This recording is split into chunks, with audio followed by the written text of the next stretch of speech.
All right, let's get the show on the road. Good evening, everyone, and welcome to the Winnetka Village Council regular meeting for June 4th, 2024. I'd like to call the meeting to order. Ask everybody to mute your cell phones or other electronic devices. And I'll ask our Assistant Village Manager to do a roll call for attendance. Trustee Dahlman. Here. Trustee Albinson. Here. Trustee Dearborn. Here. Trustee Apatow. Here. Trustee Orsick. Here. Trustee Handler. Here. President Rintz. Here. Item 2 is the Pledge of Allegiance, and since I didn't ask anybody, I'll lead it tonight. I pledge allegiance to the Flag of the United States of America and to the republic for which it stands, one nation, under God, indivisible, with liberty and justice for all. Thank you. Item 3 tonight is quorum check. Kristen, you want to check the upcoming meetings? Our next meeting is June 11th. Does everyone expect to attend? And then June 18th, regular meeting.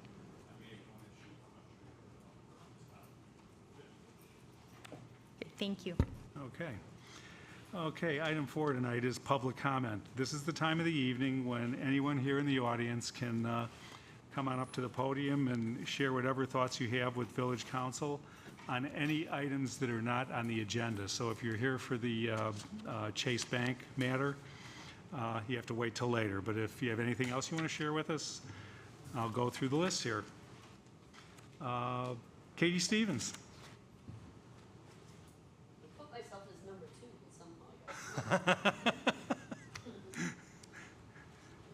somehow. Katie, honestly, you were the first one on top. No I problem. promise. Hi, my name's Katie. Sadly, we lost another life at Evanston due to a drowning yesterday, and we need to see people at the lake to save people. I'm asking each of you to meet me at Centennial Beach to see for yourself the destruction of the lakeshore and how high the new rock piles there are at the southern end of Centennial. I believe you are the decision makers, and a picture's worth 1,000 words. If we get several more rock piles in the lake, our views will be lost, and an approximately 8-foot wall is impossible to see on the other side, especially if you're in the water. Someone could be drowning 6 feet away and you don't know it. Even if you knew someone was drowning, the massive stone quarries dumped in the lake make it impossible to traverse to the other side. So much for public access along the shoreline. The current steps over the breakwater go into deep water, not at the beach. We have a right, and you need to enforce it, to have public access at the shoreline. The Village Council has a responsibility for health, safety, and welfare of our residents. Please make sure all the boards reviewing the WPD Elder Centennial Plan look carefully at how many, in my opinion, terrible decisions have been made which negatively affect all three. Remember that the wall that all 1,700 Winnetka residents signed a petition to stop, the wall is just as big and just as invasive, but even uglier. The next concern is safety of the water. You have hired Strand for the large stormwater study, and I hope you will get an independent, and I mean independent, water testing firm to get data for Elder and Centennial. You are in charge of our health, not the Park District. I am very leery of the stormwater pipe being tested by the Park District, who has refused our request to test Elder for the last 4 years. The village is also included in this PCB lawsuit with all the other surrounding villages, and I'm sorry about that, on the Monsanto lawsuit. Wouldn't it be prudent to test for PCBs at the same time? If Tower and Maple were closed the last couple weeks for bacteria, Elder is the one next to the stormwater pipe. You may remember I was here last month and told you about that. We're the second most polluted lake in the country, not Illinois, not Cook County. So when you review the Elder Centennial Plan, look at where the people are and where the dogs are. How could the Park District put the people in the most polluted water and the dogs in, quote unquote, the nicest beach in Winnetka, to quote the Winnetka Park District's own brochure? However, the WPD entered into an agreement with a resident that appears to be stating what is done on our lakefront, and it is not done for the benefit of our public, in my opinion. It is up to the village to make sure that our taxpayers are given the better beach. Why would the Park District pass on your kind offer of 150 feet on Tower Road free for the dogs? It appears that the dogs get the clean water and we swim in the, whatever you want to say, the stormwater. Are you kidding me? Are we the taxpayers or are the dogs? Thanks, Katie. Next up is Susie Schreiber. And Susie, before you start, I want to thank you for the great job on Memorial Day. It was one of the best Memorial Days I've been to. Come on up. She really runs that show. You better believe it. No, that is the VFW, and that is the Scouts of Winnetka, and a number of other very dedicated citizens. And I will take this as a side comment, but a very important one. Your speaker this year was born and raised in Winnetka. Winnetka is where his heart sits. He is a resident of Florida, but is currently moving up to Florida, Long Grove right now with his family. But he was so overwhelmed by the warm welcome given to him after the program on the cenotaph, and then following on Tuesday morning at Hubbard Woods School, where every single student from kindergarten through 4th grade was on the edge of their seats, just absolutely enthralled by JB on the stage, talking to them as he was a student up there, and then the tour. He went off to to O'Hare to catch his flight home, so excited and so wanting to come back and be with you at Veterans Day and future Memorial Days. So thank you for welcoming him. And my comments tonight are along the flaggy feeling line. And the flaggy feeling is a quote unquote from Katie Dowding, who started through a scout project all the historical flags that you see in the parade. Katie now lives in Massachusetts, but you know her parents. I'm here requesting that the Village of Winnetka consider looking very carefully at their current, protocol or plans of when they put up flags on the street, the lamp posts and wherever you put them on Elm Street and Green Bay Road. I often drive from Evanston up through Winthrop Harbor just because of the type of work I do on the lakefront. But I am on the roads, and at the flaggy feeling time of the year, I'm from Winthrop Harbor down to Evanston. And Winnetka has one of the least impressive little flag displays, and it generally comes out later. I mean, Memorial Day, we know when it's going to be, and most of the communities, somewhere between the Monday and Wednesday before, have their flags up. It's sort of a sign to everybody to say, hey, we're having our Memorial Day parade next week, or our 4th of July celebration. And our flags are fixed so that somebody in the cab of a semi-truck might be able to see them, because we have very, very tall light fixtures along Green Bay Road. So the flags are way up near the top, and anybody at streetscapes, down at, going into the bookstall or lakeside is not going to crank their head up to see the flag. And even if you're driving through, there's this odd arrangement of size. And I'm just asking if maybe in this next year you could work with the chamber or whomever you work with on that, and consider doing what some of the communities do and have their little, an American flag or some sort of patriotic flag from those banners that some communities have and that Winnetka has, and or maybe in your floral planter boxes, put just little flags, so that they're down where people see them, and somehow make it uniform. But I think we can do better, and I would just request that you take it into consideration. Thanks, And Susie. What I'll thanks. do is I'll refer that back to, Kristen will, I'm sure, bring that to staff, and Okay. we'll see what we can come up with. I'm sure we can, and I would put one last thing. Somehow when Kenilworth has flags, they're the best ones. They don't wrap over in big high winds very much. Some do. But they do have flags that are weighted, so we might want to consider that too. But thank you all, and thank you for your job that you do as trustees. Thanks, Susie. Next up is Ted Winnichenko. So I think this young lady also signed up, and I was wondering if maybe she'd like to go before me, just because, it may be better for her to receive them. Just a suggestion. Okay. Louisa, would you like to speak?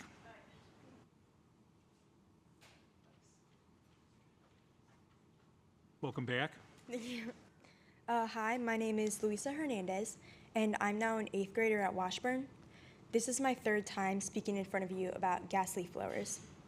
Within these years, a 9-month ban has been put in place with the exception of the Skokie Playfields and Winnetka Golf Club. While this is a great accomplishment, I regret to say that this is not enough. People take advantage of these 3 months to try and get in as much landscaping as possible.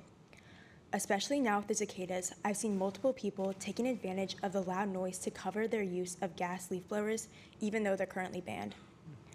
The last 2 times I was here, I explained to you all the damage gas leaf landscaping is doing to our planet and our hearing. I've given you all the facts, however, it still wasn't enough to get a full ban. So today, let me show you what damage has been done to our planet and our lives since you failed to pass a full year ban 4 years ago.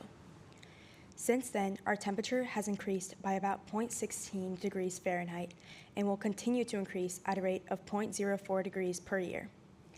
Gas lawn maintenance has emitted 60 million tons of CO2 into the atmosphere. And my sister's hearing has decreased to the point where I can't have a conversation with her when my neighbors are cleaning up their lawn. The sad truth is that our temperatures and oceans will continue to rise until our planet is no longer habitable. And my sister's hearing will continue to decrease until she goes completely deaf. So instead of accepting our fate and pouring all of our money into space exploration to try and find another planet to live on, let's try and save this one first.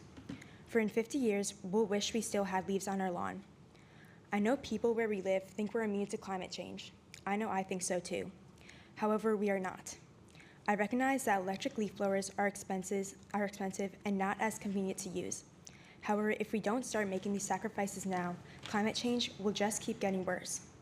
For the sake of my generation, I pray that we will need another planet I pray that we will find another planet to live on, because at the rate we're going, we'll definitely need it. Thank you. Thank you, Louisa. Ted.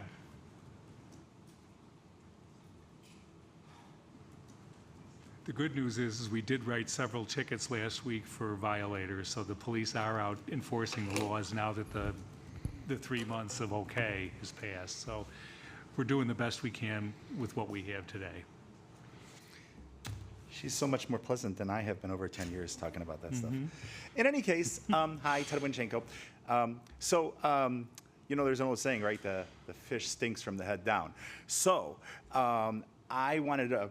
Oh, I forgot. I have to mention. So you got about 2 weeks before it's time to look at closed session meeting minutes and decide whether meeting minutes could remain confidential.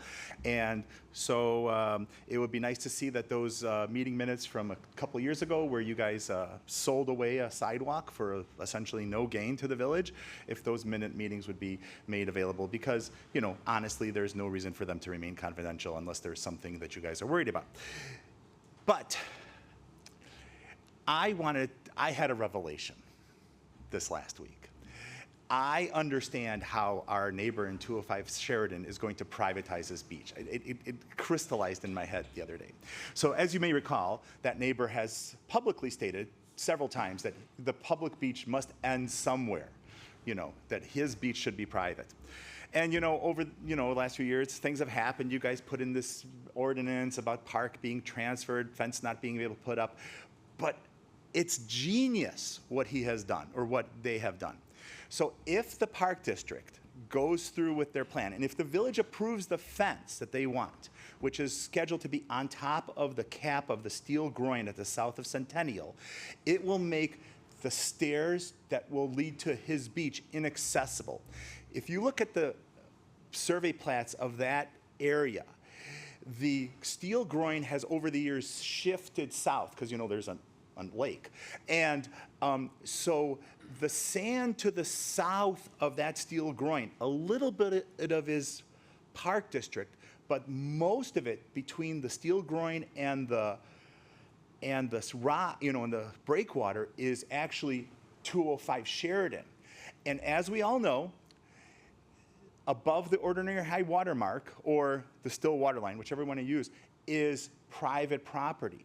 So if there's a fence put up on top of that cap on that steel groin, I may be able to walk on it, but it'll make it hard for people to walk along that cap to drop into the water next to where the stairs are that lead over the breakwater. So all you'll need is, if you have like $1 billion, to pay somebody to sit out there in a lawn chair on the other side of that thing and say, hey, this is private beach sand, you can't walk here. And all of a sudden, that entire beach, despite the fact that the village says you can put up new fencing, despite the fact that the IDNR and the Youth Corps made them put up a stairway, and despite the fact that our own engineer has documented that the current water level is like 20 feet landward of where the stairs end, and when they fill that in, that will all be public, regardless of where the high water mark or still water line is. It will all be inaccessible, because they'll say the sand above the ordinary high water mark is private. You are not allowed to go here. The park district has put up a fence blocking people from walking along the cap of the groin. There'll be no way to access this. It's genius. It's all within the rules. It's all within everything that's been, decided, and it will privatize that entire stretch of beach, even though most of it will, by definition, be public. Genius. Okay, thank you, Ted. That ends public comment on the open items this evening, and we'll move forward. Okay, item 5 is reports, trustees. We'll start with Tina. Any report?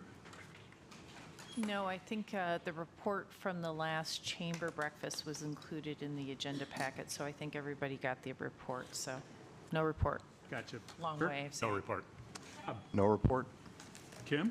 No report. Bridget? No report. And Rob? No report tonight. Yeah, talkative bunch. Village attorney? Village manager? No report. And village president. I have a lot to say, but I'm not going to say it tonight. But the Chicago Tribune should be ready for when I do start talking, so.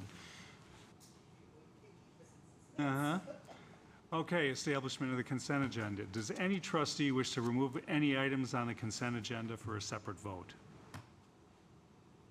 Seeing none, may I have a motion to approve the final form of the consent agenda? So moved. That's a voice vote. All those in favor? Opposed? That motion carries. Item 7 is the approval of the consent agenda, and I will ask the assistant village manager to read the items on the consent agenda. Approval of the village council minutes for the May 7th, 2024 regular meeting, the May 14th, 2024 study session, and the May 21st, 2024 regular meeting. Approval of the warrant list dated May 3rd, 2024 to May 16th, 2024, in the amount of $2,721,064.71. And approval of an annual outdoor seating area permit. Great, thank you, Kristen. All right, may I have a motion to approve the consent agenda by omnibus vote? So moved. Second. Roll call vote? Trustee Handler, Yes. Trustee Orsic, Yes. Trustee Apatoff, Yes. Trustee Dearborn, Yes. Trustee Albenson, Yes. Trustee Dahlman. Yes. That motion carries, thank you.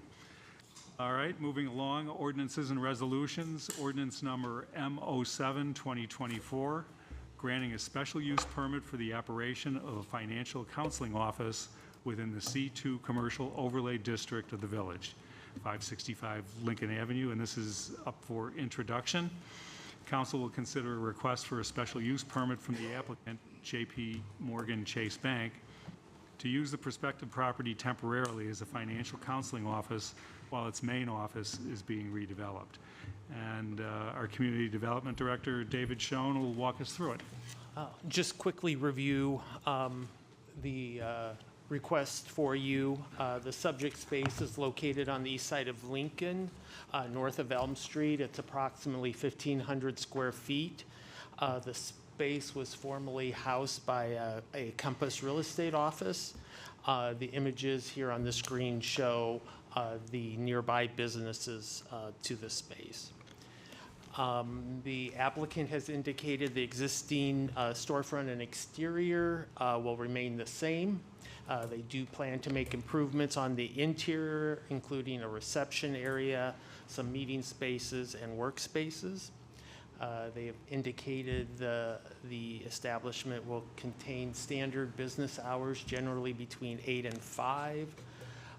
They anticipate 4 to 6 employees will use this space for client consultations, which will consist between 4 to 6 consultation groups of 4 to 6, or 4 to 6 consultation groups with clients each day. Some days they may have just a few, some they may have none.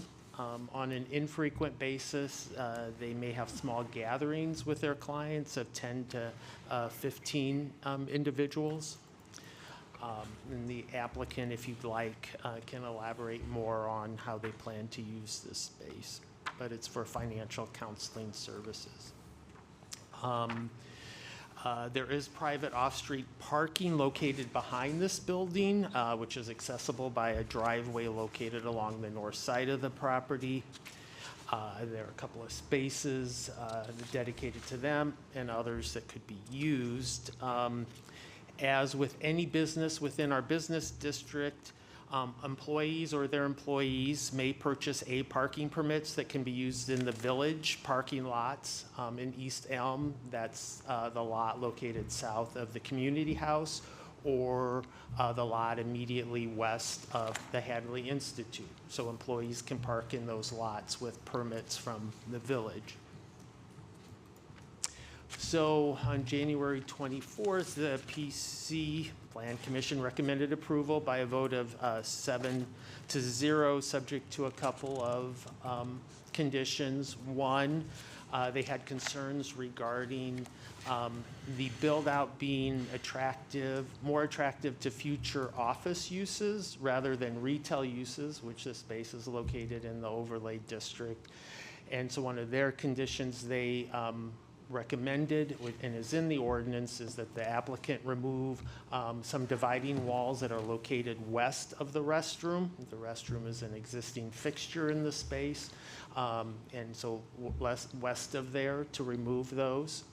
And then also, given that the applicant has indicated that this is for temporary use as they wait for the new building to be constructed, that 6 months after a certificate of occupancy is issued for the new building, that the special use expires and they would vacate the space. And with that, I'd be happy to answer any questions now, or if you'd like to hear more from the applicant after you hear from the applicant. Any questions for David on what he's presented so far? Go ahead. David, a couple questions. First off, I assume all the neighboring surrounding businesses were notified of Chase moving in, and was there any feedback from the neighboring businesses? No, there was no. We received no public. And they were comment notified? from them. I mean, they're all, Our notices go to all property owners within 250 Okay, feet so of they the would subject receive that. property. okay. And on the parking, are the employees required to park off-site, i.e. not on Lincoln or Elm? Is that a requirement that we impose upon the employees of this business? Well, we enforce with employees of any business that we work with businesses to get their employees to secure permits, and with an A permit, you're supposed to park within the parking lot, so that's any employee within a business. So these employees would have to follow the same rules. Okay, because that area has become quite congested parking-wise, and so that should be reinforced, I guess, to the business as they're moving into this area. It's a different area than where they are right now, and they should absolutely have the employees park off-site. Others? Go ahead. Couple questions. How long has the space been vacant? I mean, I know this is tied with accommodating Chase at, for the later consideration, but I'm just kind of curious. And is the condition of the space well-suited? I'm assuming it's well-suited for other tenants and, because it was most recently, I guess, a real estate office. Is there any upgrades that have to be made to code or anything like that? They have submitted a building permit to build out the space to code, so it will comply with code. Trying to recall how long it's been vacant. The Compass space was closed and they had combined with the other location over on Spruce before they then moved into the old, former Caldwell Banker space. So I'm guessing, maybe 2 years. Okay. I think my other concern is we're not in contract or we don't have visibility to the lease terms. And I fundamentally don't have a problem with this, but I'm also wondering if there could be a liquidated damage provision as part of, like, if they hold over, because I think there's this inertia that once we have a professional service use in the property, and I guess that's just something we can talk about. But that's not really a question, it's more of a statement, so I'm sorry. Go ahead, Bridget. Kind of along the same lines as that, one of the things, the special use expires 6 months after the certificate of occupancy for the new building. What happens if nobody comes to agreement on the building or times change and the building doesn't get built? The village attorney thought of that, and Okay. the condition is a little more elaborate than that. It is either 6 months after the certificate of occupancy has been issued or June 4th, 2026. Okay. So there is a drop-dead deadline in terms of when they would need to get out of the space. Or if they needed extra time, it does include a provision that they could come before the council and ask the council by resolution to extend it. Thank you. Anybody else? So I guess the default remedy would be that if they hold over, we just bring a code enforcement action? Is that contemplated? And what would that look like? The special use would expire, so they would not be, we would issue more than a code, we would require them to cease operations Okay. at that facility. They we- wouldn't be authorized to Okay. continue to cease, have operations. Okay. Thank you. Others? Nope, we're good. Where do we go from here? All right, I think we'll go to public comment at this point. Would anybody in the audience like to comment on this project? Come on up.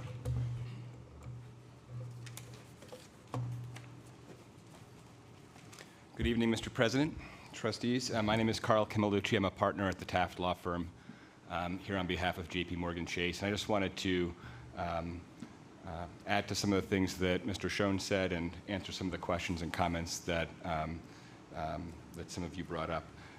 In many ways, this is the undercard to the main event tonight, and we understand that, but I wanted to emphasize to you that this is actually critically important to JP Morgan Chase's operations here in Winnetka. Before the Elm Street space was vacated in anticipation of its redevelopment, there was a private client team in that space with a local presence in Winnetka. It has temporarily relocated to Evanston, but the intent behind this temporary space is to have that in-person personal presence so that the financial counseling services can be readily available to residents of Winnetka, and the relationships that have been built between the clients and the counselors can be maintained and sustained over time. And so it is strictly for a temporary purpose. Those people who work in the financial counseling team will revert back to the Elm Street development upon completion. As the village attorney indicated, in terms of a holdover or anything like that, when the special use expires, the earlier to occur of either 6 months after certificate of occupancy for the Elm Street development or 2 years from today, the use would be required to terminate irrespective of what the lease provisions say. But that's not the intent. The intent is to use the state-of-the-art, brand-new space in Elm Street to provide even better financial counseling services on a permanent basis and a long-term basis. On the Class A permits, the current practice at the Elm Street property for the financial counseling team is that they are all required to have Class A parking permits, and they all parked off-site, and that is the intention moving forward as well. So the 2 dedicated spaces that are behind the Lincoln Avenue property will not be used by employees for parking, and employees will use their Class A permits to park in the public lots as they always have. In terms of how long the space has been vacant, there is a letter in your packets from the owner of the property indicating that it has been marketed both to retail and other potential tenants since 2022, and no other tenant expressed an interest in the property until J.P. Morgan Chase did for the purpose of this temporary financial counseling office. So, at least for the next couple of years, instead of having a vacancy, which also does not contribute anything to the vibrancy of the downtown commercial district, there will at least be a newly developed space with some activity in it. And we think that's an improvement, and then perhaps after that it could be reoccupied by a retail user in the future.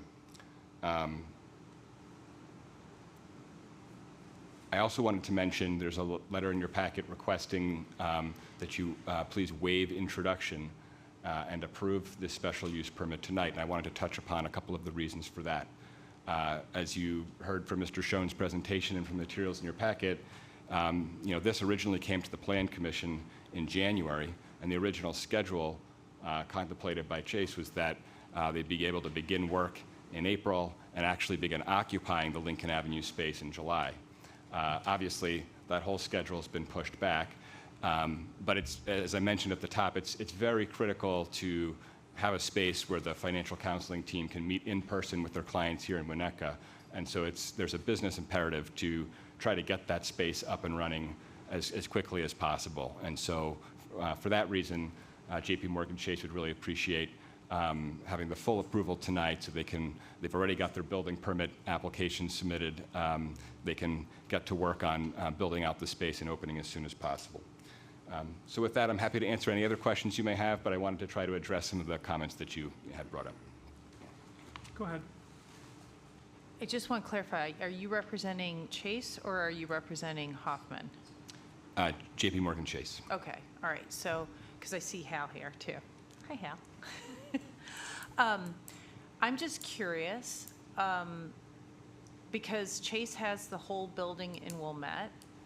Is there no space capacity there? And also, did Chase look at any of the properties that are vacant that are outside the retail overlay, whether it's in the Elm District or whether it's in Hubbard Woods or some of the other available spaces? I'm just curious if you could address that. Sure. Yeah, this was discussed a bit at the Plan Commission hearing.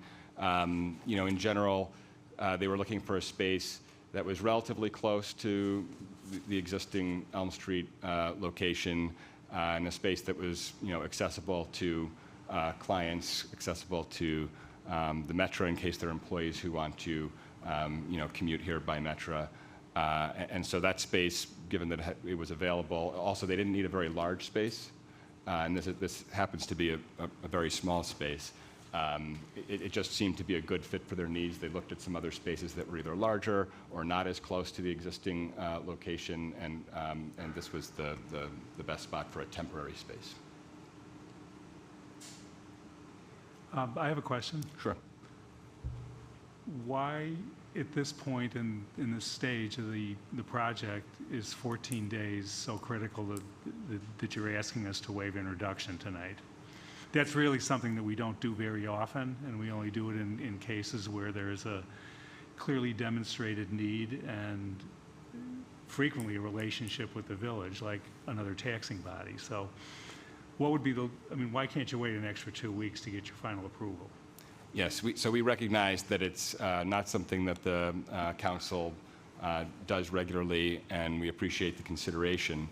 I think just in the aggregate, the delay has become pretty extreme, and that there just hasn't been a presence in the village for quite some time. And so Chase is eager to make up for as much of that time as possible and reestablish its personal presence for its financial counsel serving here. I don't want to debate it, but if they don't even have a building permit yet, there's not a hell of a lot that they can do in the building, except what? I mean, they don't have a permit to do anything yet, so they really can't move ahead with work. To be fair, I don't think that the village would issue a building permit until after the special use permit is approved. Correct. And so the full application has been filed, as I understand it. I believe it's gone through the full review, and so that if the village were to approve the special use, the building permit should be, I don't want to speak for Mr. Schoen, but my understanding is that it should be able to be issued very quickly. Is it clear? Okay.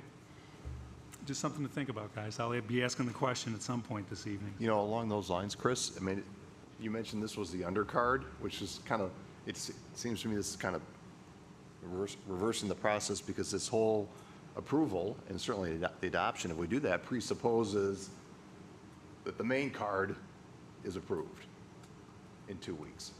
And so I feel like it's kind of a little Yeah, I think backwards. we can work through We it. can, when we can deliberate, talk about that, I understand, but that. But I'm on the same page you Yeah, are, so Bob. no. There's a lot of interrelationships here that might not get you what you want on that front, so just so you know.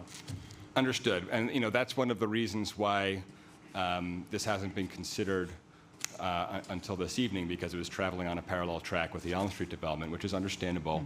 But it becomes a vicious cycle. This also was discussed at the Plan Commission level.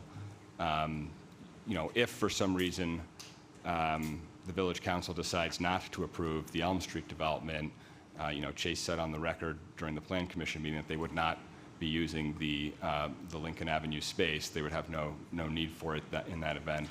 And so, if the village would consider the special use approval for Lincoln Avenue, with that understanding, the applicant would be okay with that.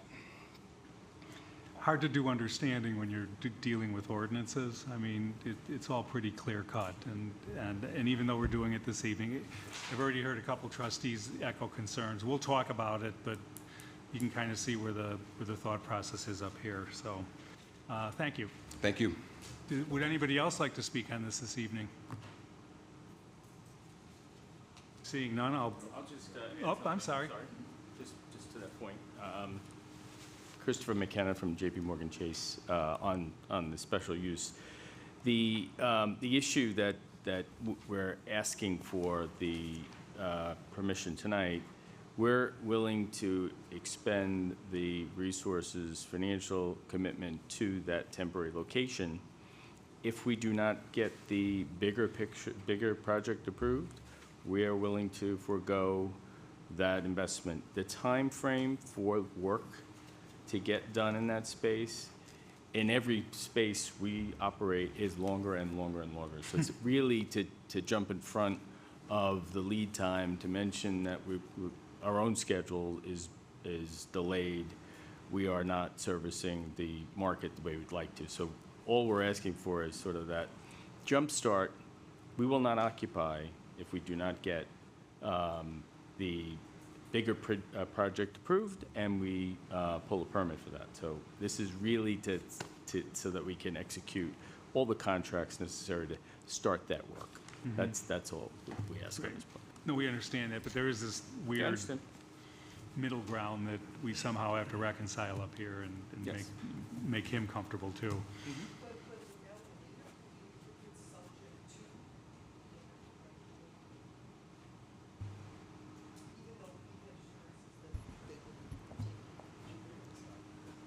I mean, it seems like then you would just want to introduce it and not waive introduction, because that would accomplish the same thing, correct? Okay. Mr. President, if you don't mind, if I Oh, I'm could sorry. just tell you one thing.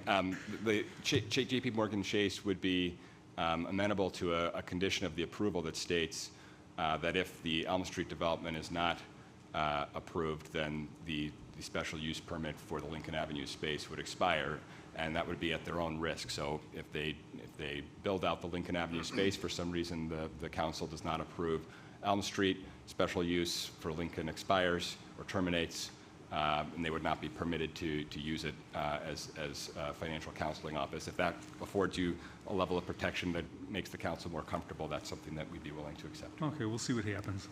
All right, well, now it's time for us to talk. What do you guys think?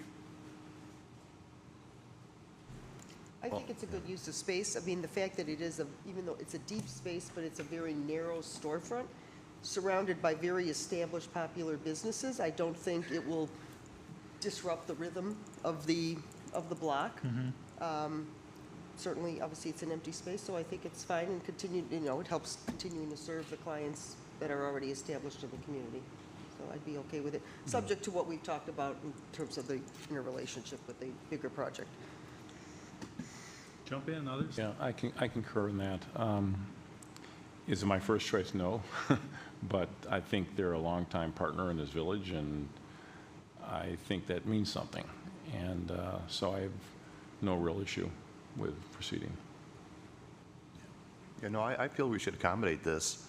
I was just a little in my mind, seeing just backwards, that we should be approving the big project this dovetails in, and they should be coincident, but if we can become comfortable with some contingency, it's fine. But I'm glad Chase is settling roots in Winnetka. I hope we have a good discussion tonight on the main project, and this obviously makes sense for their business, so. Yep. Others? I think that condition that he just offered, I think is important, and I think Peter's done a good job. I also think that parking is tight, but sounds like it's going to be low traffic, which begs the question why it's necessary at all, but that's a whole nother issue. But I think that all things considered with the condition they just offered, it addresses my concern. I'm fine with what's being proposed, plus whatever the subject to contingency plan offered up. I'm fine with the applicant taking this at their own risk if we have to backtrack. I agree with what's been said. I have questions just because we're doing the second one second, but Yeah, when we were ordering the agenda, I thought about that too, but this is where we ended up, so. Let's talk a little bit about, I just want to get a clear answer from all of you on this waiving introduction, if you have any other thoughts on that. I mean, I'm fine. if we don't waive introduction and we don't pass the other one, we can always vote no on the second reading, obviously, if we don't waive introduction. If we do waive introduction, then it's the add-on, I guess you'd call it, right? I have no problem with it. I have no problem with it, waiving it. I just didn't have a big problem waiving it because we're going to be 2 weeks down. As long as we're covered, Yeah. we're fine. Well, Peter, do we get covered? I mean, does this contingency serve the purpose we're talking about? To restate the contingency so we're clear.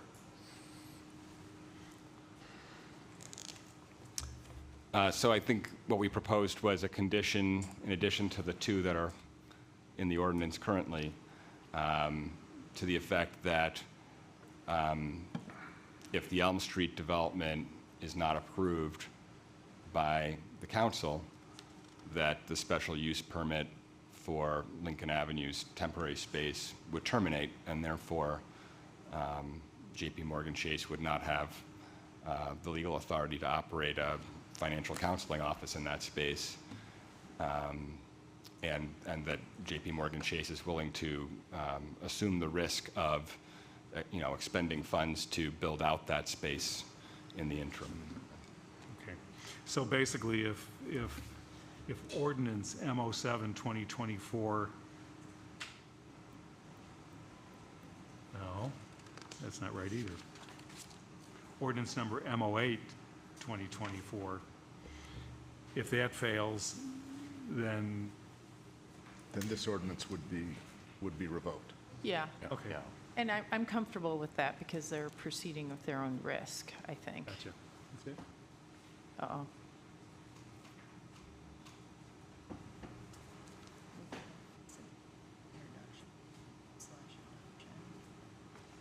For the temporary.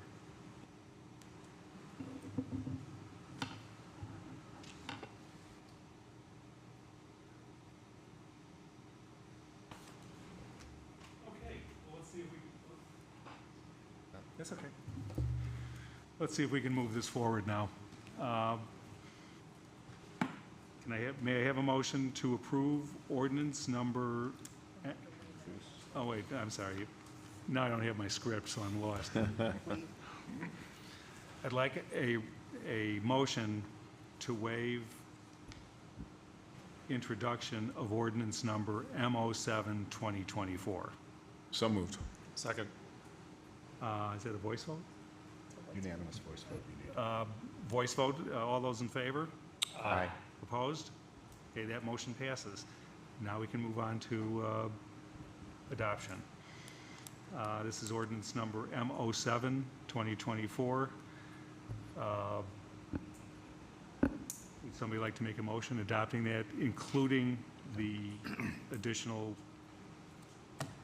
The contingency that if the special use permit and the approvals for the Elm Street permanent special use are not granted, this ordinance will become null and void. That. So moved. Second. Voice vote? Roll call. Oh, no, roll call vote, I'm sorry. Yeah. Go ahead. Trustee Dearborn? Yes. Trustee Dahlman? Yes. Trustee Albinson? Yes. Trustee Handler? Yes, Trustee Orsick? Yes. Trustee Apatow? Yes. That motion carries, thank you. And also, thank you to the Plan Commission for really doing the hard work and catching the things that are really important to all of us. And they saved us a little time there, appreciate it. Okay, next ordinance is ordinance number M08 2024, granting preliminary approval of a planned development, zoning exceptions, a special use for ground floor parking, special use findings for financial service uses, and a preliminary plat of consolidation, 791 Elm Street. This is up for introduction, right? Okay. On June 20th, 2023, council received a concept plan for a new 3-story commercial use plan development submitted by the applicant, Riverside Investment and Development Company. Both the Design Review Board and Plan Development Commissions have unanimously recommended approval of the application, and additionally, the council will consider the proposed development agreement this evening. And David Schoen is back at the podium to walk us through this one.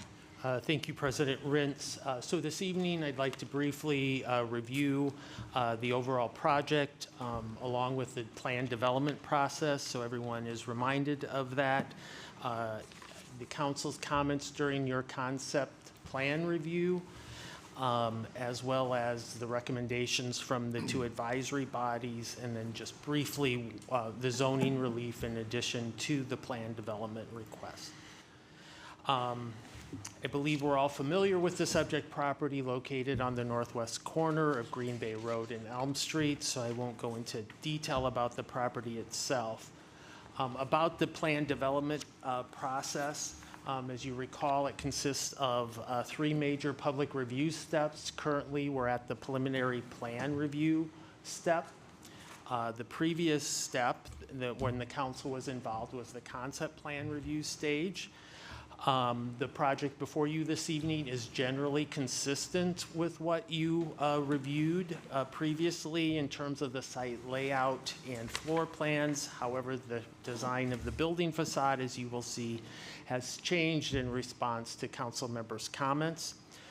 During the concept plan review, council members gave individual comments regarding the project. Some thought the design and materials could be more contextual to the village. Most were concerned with the proposed height. However, they did not express concerns about the setback exceptions that were being requested. They, in particular, encouraged the applicant to reconsider the height of the parapet and consider additional articulation, I'll get that out, to minimize the appearance of the height. Few trustees were okay with the clock on the building, others not so much. And most trustees commented on the parking and wanted to make sure the applicant was encouraged to be mindful of that as they went through the process. As previously stated, we're at the preliminary plan review process. The Design Review Board and Plan Development Commission have completed their reviews and each have made a recommendation, which I'll review shortly. It should be noted the applicant has agreed to the recommendations of both bodies, which are included in the approval documents before the Village Council. Should the council approve the preliminary plan development, the applicant would need to submit the documents for final plan approval, which requires Village Council approval. However, at that point, the council finds for some reason it needs to refer it back to the advisory bodies for further review and recommendation, it could. But the standard process is the advisory bodies are done. Now it's with the council at preliminary review. They'll come back with final plan documents for review and approval before we can then staff issue a building permit once that's been submitted and reviewed. So as I said, the project is from a component standpoint basically the same as what the council reviewed during your concept plan review. Ground floor retail banking, offices on the second and third floor, and then 31 parking spaces, 7 on the surface on the north side of the property, and then 24 below the first floor of the building. Well, the entire site, I should say. The primary pedestrian access will be off of Elm. There's a secondary access off the parking lot on the north side where the surface parking lot is. Vehicle access would be off of Green Bay Road. There would not be access from the alley. As I mentioned, the applicant is proposing 31 spaces, which is the same number that is required by code. Should also note that they're consolidating to one driveway off of Green Bay. That also gains us a parking space, a street parking space along Green Bay Road. Just as we briefly talk about parking, want to mention that the village's commercial parking requirement for new buildings is based upon the fact the village also provides on-street parking as well as public parking lots for customers and employees. And the goal of that is to maintain pedestrian-oriented commercial districts and to facilitate redevelopment at the allowed intensities so that the village provides on-street parking and centralized lots so that individual parcels are not consumed by parking in order to meet potential demand for parking. The applicant has submitted both a parking and traffic study. As outlined in the parking study, a total of approximately 45 current employees are assigned to the bank building. 31 of those employees currently have A parking permits, which allows them to park in the public parking lots designated for employees within the business district. Those are those A permits. Chase estimates between 70 to 75 employees will be assigned to this new building, with the maximum number of those being on site, 75 to 80% of them will be working at the bank at any one time. So at any given time, a total of approximately 55 employees would be working on site. The number of employees for the retail banking, they estimate, will be approximately the same. So then that's 25 employees. So the remainder that they anticipate, 45 to 50, would be for the wealth management operation on the second and third floor. The Director of Engineering reviewed the parking and traffic study, found that it was conducted according to standard practices, and found, in his opinion, that the proposed development would not create an adverse impact on parking and traffic, given the availability of parking in the district. In terms of streetscape design, the applicant proposes streetscape improvements. They plan to restore Elm Street with the streetscape elements we have today, and they plan to take those along Green Bay Road, along their property's frontage.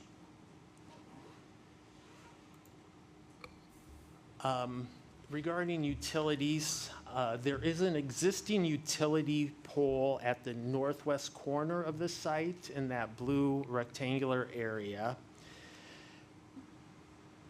It's to remain, as it provides both electric and telecommunication services to neighboring properties. However, consistent with the village's long-term goal to underground overhead utilities, the applicant proposes a pad-mounted transformer in the same corner of the site. The transformer would be used for the proposed building, as well as in the future could be utilized for some of the other properties in the immediate vicinity that are currently serviced by the pole-mounted transformer on that pole in that corner. The applicant has agreed to provide the necessary utility easements for the transformer and the existing utility pole, in addition to provide the necessary facilities to service the site. The easement rights would allow the village to use the easement and the facilities to serve a few of the other properties on this block. The village sees the provision of such easements as a public benefit, so limited land within the commercial districts does not need to be used for multiple transformer locations. The applicant has also agreed to pay the full cost of the transformer, which is sized to also benefit other properties on the block. Although stormwater detention is not required for this property because it's currently 100% impermeable, a stormwater detention tank is being provided underneath the lower level parking on the west side of the property. So your advisory body's review, in October of last year, the DRB held its first hearing. They received no public comments at that meeting. At the meeting, the board suggested the building facade be in brick and limestone rather than the terracotta and limestone to fit more with the buildings in the area. In terms of the overall building height, they asked that it be minimized by reducing the height of the first floor if possible, and where possible, reducing height of upper floors. Also asked to minimize the amount of glass, particularly on the first floor, and that a general consideration be given to the overall design and scale that is a building more fitting in a village rather than a city, is how the board described it. So when the applicant came back, the applicant did make revisions. They reduced the building height at that corner element They reduced it by 5 feet. And then the secondary parapets you see along Elm and Green Bay, they reduced it in a little over a foot. And then the parapet that runs between those elements, they reduced it a little over a foot. And then there are some north and west wings. You can, in the lower image should be the far element away. The north and west wings they also reduced. They reduced the window size, and they did replace the terracotta with brick. After reviewing the changes and discussing the changes with the applicant, the Design Review Board unanimously recommended approval as revised. In terms of subdivision and zoning relief, there's a few items I'll review with you. They're listed here. As I mentioned, height was a concern. The applicant has brought that down.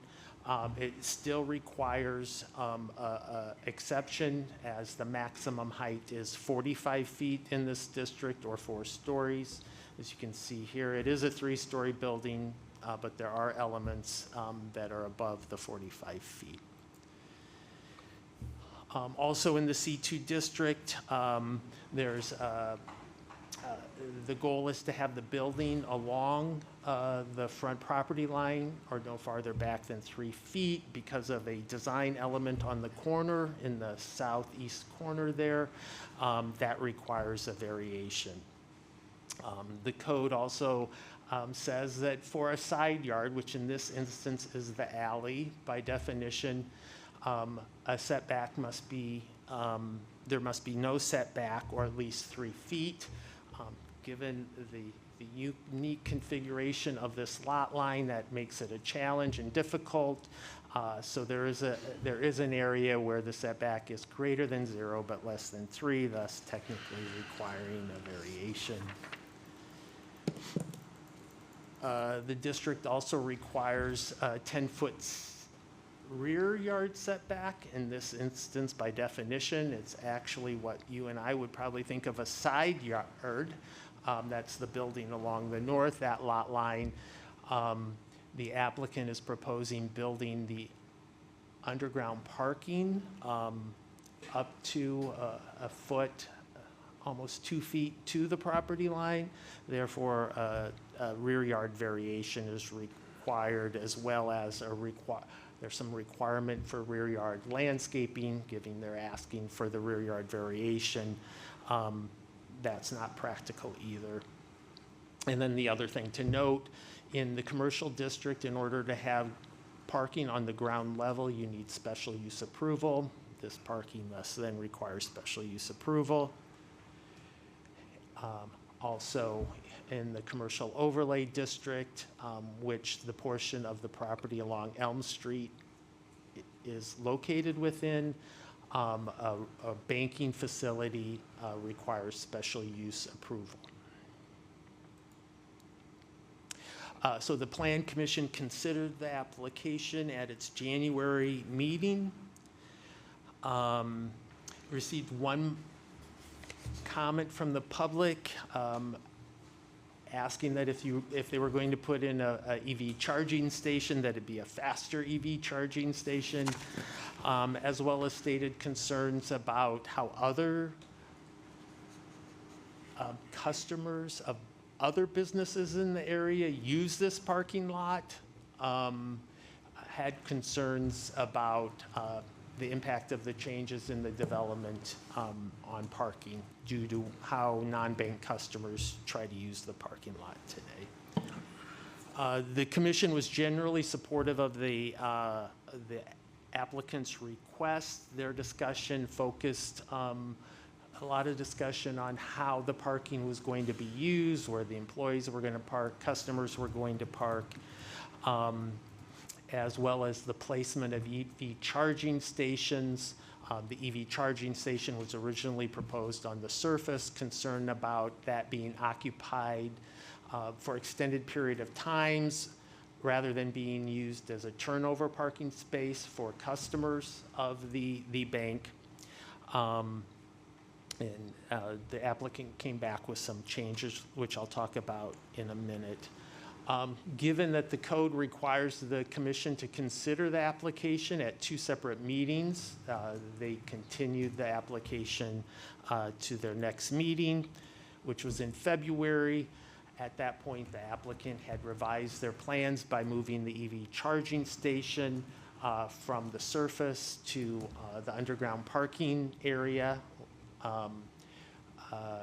agreeing to designate the parking spaces as 30-minute limits, and agreeing to install a parking display indicator so that at the entrance of the garage going to the lower level, people would know whether or not parking is available before they go down into the garage. Throughout the process, the applicant had identified a number of compensating benefits from their perspective. They had changed a little, and originally the EV charging station was going to be one. Now it's just for the users of the building. It's not to the public. The applicant now has contributed to the full cost of the electrical transformer, given part of the capacity of that transformer is to the benefit of other property owners within the block. There have been a few questions regarding the timing of the Chase Bank construction and the One Winnetka project, as portions of each project will be occurring during the same time period. The applicant has given an initial schedule for their project. As we'll see when we talk about the One Winnetka project, these schedules always change. So this is their best professional estimate in terms of the project. They hope demolition will begin in September, and with substantial completion in next November. So comparing this to the One Winnetka schedule, we've had conversations with the development team. They've already pushed their demolition start date from fall to January. And then extrapolating their schedule based upon what they had given us in the past, theirs outlines their future schedule.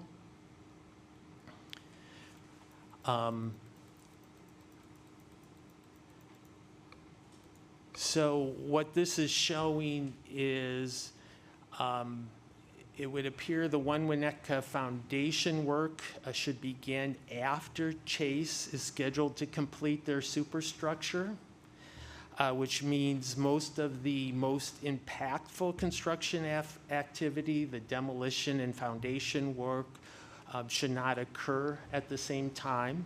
But again, there will be construction activity occurring at the same time. So throughout the construction process, staff will continually monitor the construction of each project to work with the development teams to ensure they minimize their impact on the area businesses and residents. So tonight, the council is asked to consider approving the planned development ordinance and all of the other associated approvals. Again, that's preliminary approval. And then also for your information and discussion is the development agreement that has been drafted. The village attorney had prepared a memo summarizing that document, which was included in the packet. Tonight, you're just discussing it. Then at a future meeting, along with the preliminary plan development ordinance, you would consider for adoption the resolution approving the development agreement. And I'd be happy to answer any questions now, or if you'd like to wait until after you hear from the applicant. Okay. Questions for David? There's a lot here, that's for sure. Yeah, there is. David, on the construction timeline and so on, I know with the One Winnetka project, there was a detail on traffic flow for the trucks and so on and so forth, how they would access the property. Is there a similar game plan in place on how the traffic will egress and ingress and, come into the village and leave the village? Yeah, we will have, they will use similar routes and can, depending upon timing of the more impactful activity, we may have to adjust that. The thing to remember, One Winnetka and Chase Bank, they have to come back for final plan approval. Right. So we have had initial discussions with everyone, with each team, to have an idea of how they plan to approach the site. We know with both of them, even the One Winnetka project, there will need to be more details worked out at final plan approval in terms of the construction logistics. We continue, we're going to have a meeting soon with the Chase Bank team to continue to talk about construction logistics, that they will work in their final construction engineering plans that will come before you for final plan approval. So we continue to work on those issues as they identify in more detail their means and methods of construction and how they can construct the buildings. Yeah. Well, my recollection of the One Winnetka, and I don't have it in front of me, was they came in, on Tower or what have you, and then they wrapped around to Sheridan Road and came up, or I can't remember exact, but then they exited on Lincoln and then went out. This one being in the middle of downtown, a similar understanding, I think, is really important for us to understand this, because that could impact businesses in the area if you're going to send them down Elm Street. It could impact residents if you're going to send them down Green Bay and then out. I just think No, we will definitely we did have- have that with the One Winnetka at this point, I think, in the discussion with One Winnetka. Yeah, generally, the most impactful traffic will be excavation work. Generally, we have that come off Tower and come down in this instance, would come down Green Bay Road, then would probably go out Willow. But we have it come on Tower because there is a unofficial staging area out west of Hibbard Road that we then try to get them to stage out there versus stacking in the community. And so a similar route would be in place for this project. Okay, so they would not be going through the downtown business district? Correct. Yeah. Okay. Yeah, they should not be going through the downtown business. Dig in. Anybody else?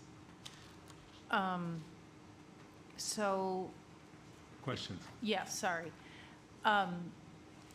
Do we have a sense then if demolition's going to start in September, when they'd come back for final plan approval? Because they can't start demolition until they come back for final development plan approval, right?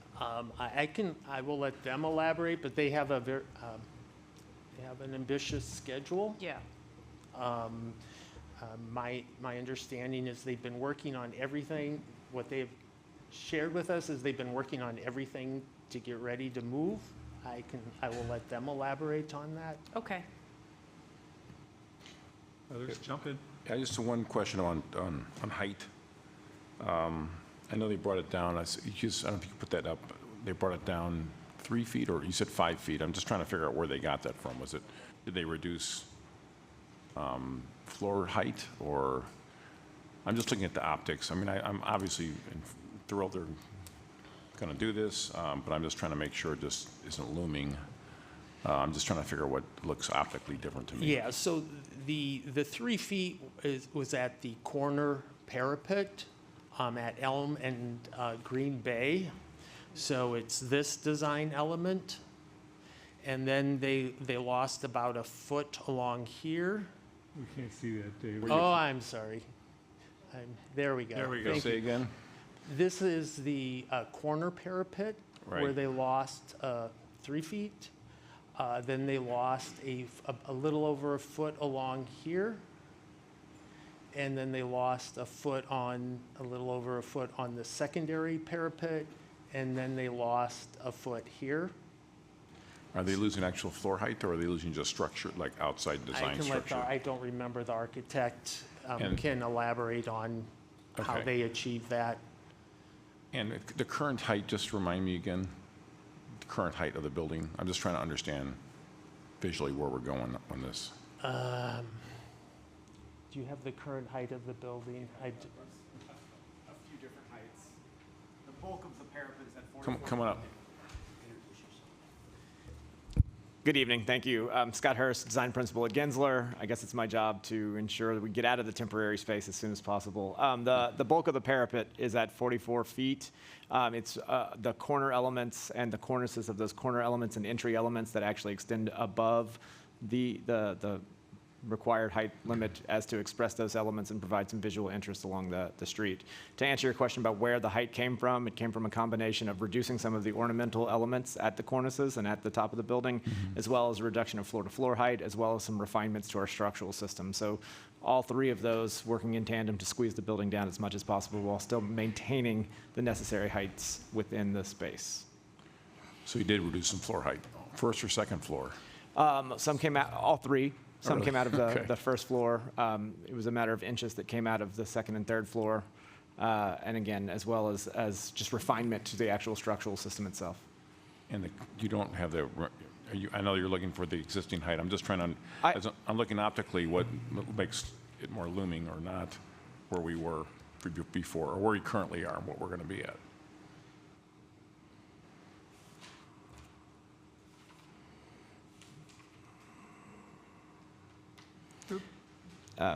Hopefully these elevations help illustrate this. So again, the highest portion of the building. No, hold on. What he's trying to figure out is what the existing building is. Exactly. Oh, I'm sorry. The I have a building that is diagram for that as well. There today, what is the height of So if of you that? look at the bottom image, you can see an outline of the existing building overlaid on top of the proposed building. The roof line of the existing building is at 42'9", with the corner element, the tower, the bell tower, extending up to what we're estimating to be around 55'4". We don't have an exact measurement on that. So we are in fact lower at the corner than the existing building, while still trying to maintain some presence and visibility on the corner, knowing that it's such an important corner for helpful. the village. Yeah. I just want to make sure that was it, okay? I have a question. So in June, we had this drawing on page 60. And then is where we are now, except for a few feet higher, what then next went to design review? Yes. So back in June, when we met about a year ago, we had a much more neoclassical style building Right. with a relatively consistent parapet height. Some of the feedback we heard was just the overall massiveness on the corner, the variation in roof lines, as well as just the materiality of the building being more in keeping with the neighborhood. On October 16th, when we went to the preliminary plan review board and the design review board meeting, the image on the bottom of the screen here was presented. So very much in keeping with the design that we're proposing here tonight, with the comments from the design review board taken into account. So the reduction of the height, the reduction of the ground floor. We moved from a terracotta proposed material at that initial meeting to a brick that's in keeping with the character and the color of the neighborhood. As well as the reduction of the amount of glass on the facade by using windows that sort of mimic the more traditional styles of the windows here in the village. Okay, we're just asking questions now, right? Not making comments? Yeah, we're just Okay. asking questions. Okay. Did the terracotta removal achieve what design review wanted? I mean, terracotta's a... We got unanimous approval at design review. Right. We got unanimous approval at plan. Right. So design review, they just didn't like it. It was. It's a superior, No, it was in the minutes. superior. They wanted more consistency. Nor did I. Microphone, Kim, mic, Was it better? microphone. No, she's on. Yeah, it is, that it's a lovely, good product. All I can tell you, this is what the advisory boards have delivered us. So Okay, so- they did their work, and this is what they thought was in the best interest of the community. Well, I'm We- going to do you- my work too here You tonight. can do your work, too. All right. Wait, so was No, the... we're not going to start talking about terracotta. right No, now. I know, but was the applicant going to give a presentation, or Yeah, are we we're just... still moving through that. But I just wanted to finish up questions for Sure, David on the okay. technical issues. Okay, I'm fine. Are there any others? Kirk? No? Okay, so the village attorney is not going to say anything because he doesn't need to. We ask questions. Now we can do public comment. Would anybody like to speak on this issue this evening?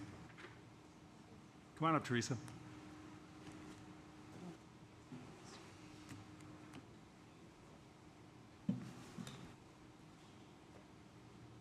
Hi. Boy, things are moving quickly. When I asked about the construction schedules, I was told it was too preliminary, so that's positive, I guess. So here's my general comments. There's reality and perspective, and in this situation, being a small village, both matter. So the reality is that there are currently 3 large construction projects, potentially with overlapping durations in the pipeline. And David, I'm going to go with some data that, correct me if I'm wrong, it's kind of what I've accumulated. So there's one Winnetka, which is potentially 17 months long and planned start of January 2025. There's the Engel and Volkner, if I'm saying that right, rebuild of the French Institute on Green Bay Road with an estimated duration of 16 months. Supposed, I think, planned start date this month, but that might vary based on communication, and there's no, have to work out the alley impacts to the businesses. So there's potential for that to slide. So there's a lot of wiggle room. And then the reason we're here today is the Chase Bank rebuild, which I've seen in writing and heard 16 to 20 months, 24 months, excuse me, a 34% variance. But both have been provided with a planned start date of September. If Chase Bank starts in September, that will cover 2 Q4s, which that's the holiday season, most prosperous season for businesses, and 1 Q1. Unlike one Winnetka, where it's flipped, it would be 2 Q1s and 1 Q4. Q1 obviously being typically the slowest quarter of the year. And additionally, there will be 2 large projects on Elm Street, the main thoroughfare between the East and West Elm business districts for the entire year of 2024. That's a big deal. And if the Engel and Volkner project slides, the more likely it is to overlap with the one Winnetka and potential Chase Bank project if it's approved, and also the more likely it will overlap with 2 Q4 peak holiday seasons.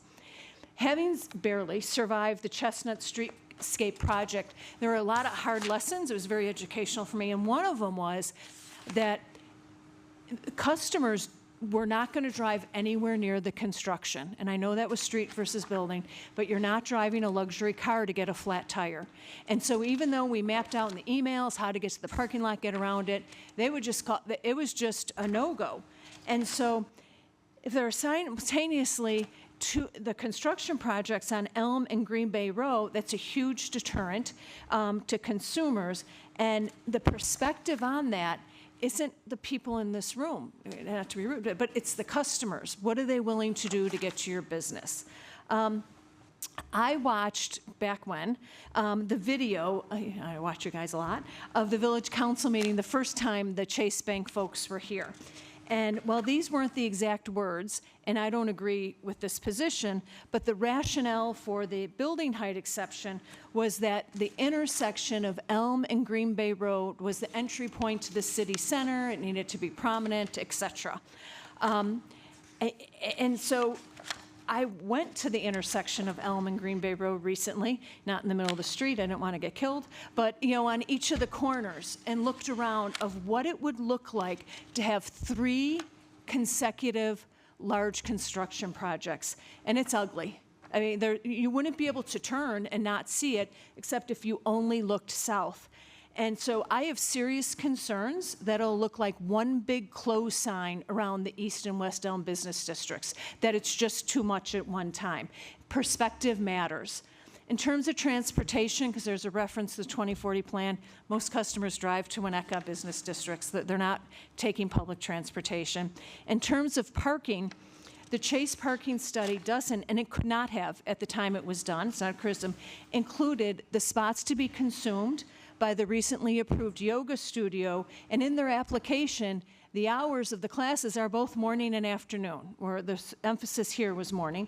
And the second, and it really couldn't have included this, is the spots to be consumed by the new men's store that's supposed to open the fall to replace the real estate firm at 839, 841 Elm Street, right across from the park. And so I respectfully remind you that it's been stated in this room many times that One Winnetka is the priority. And I think I encourage you to view this as if your incomes were impacted. It's just a lot of construction in a very condensed area. Thank you. Thanks, Teresa. Would anybody else like to speak? Come on up. Hi, Stephanie. Hi, Stephanie Hochschild, resident and owner of the bookstall. Basically what Teresa said. I too am concerned about disruption to the village during the holiday season. As a retailer, 40% of our business is October, November, December. At any given time, we are getting between 50 and 100 cartons of books delivered every day. So in addition to the disruption in the village and the traffic, as you mentioned, it's also the disruption to the alley. Somebody stopped by, they said, we could muddle through a day or two here or there, but if you close it down for a week or two, I truly don't know how we get our deliveries. So I would ask that there be some provision made to, make the alley accessible during those months, because it's us, it's Bunny and Babe, it's, it's Fred's, we all get our deliveries over that alley. I'm also concerned about parking. I know we're broken records about parking, but we are always concerned about parking. Also for the construction crews too, during the construction time. So that's it. Please just consider the timing of the construction. Thank you. Sure. Thanks, Stephanie. Anybody else like to talk? Seeing none, I will close public comment. Staying on track here. Now we can talk. Terracotta sounds like it might have been a hot topic. Doesn't the applicant, Would you like to hear from the applicant? Oh. they've I got thought one David queued gave up it. with the JP Morgan Chase. Sorry, you guys weren't on the Go. list, so that's okay. Come on up. You flew all the way from New York. I can at least give you 5 Exactly. minutes on the microphone. Christopher McKenna, I've met most of you when we presented the project over a year ago, and I'm here to represent JP Morgan's investment here in Winnetka and in Cook County, which is quite significant, with a significant investment committed to in Chicago as well as this project. We are one of the leading financial institutions that continues to grow and invest in the communities that we operate in, and this one is one of those projects that's incredibly important to us. But based on the comments that we've heard, we bank the community. We're not here to be the big bad bank that's going to overshadow Winnetka. I think the design, frankly, our architects are here and they've done a great job, and they've had some terrific ideas along the way. I do think the refinements that have been made are quite elegant and suit the, I did like the terracotta though, but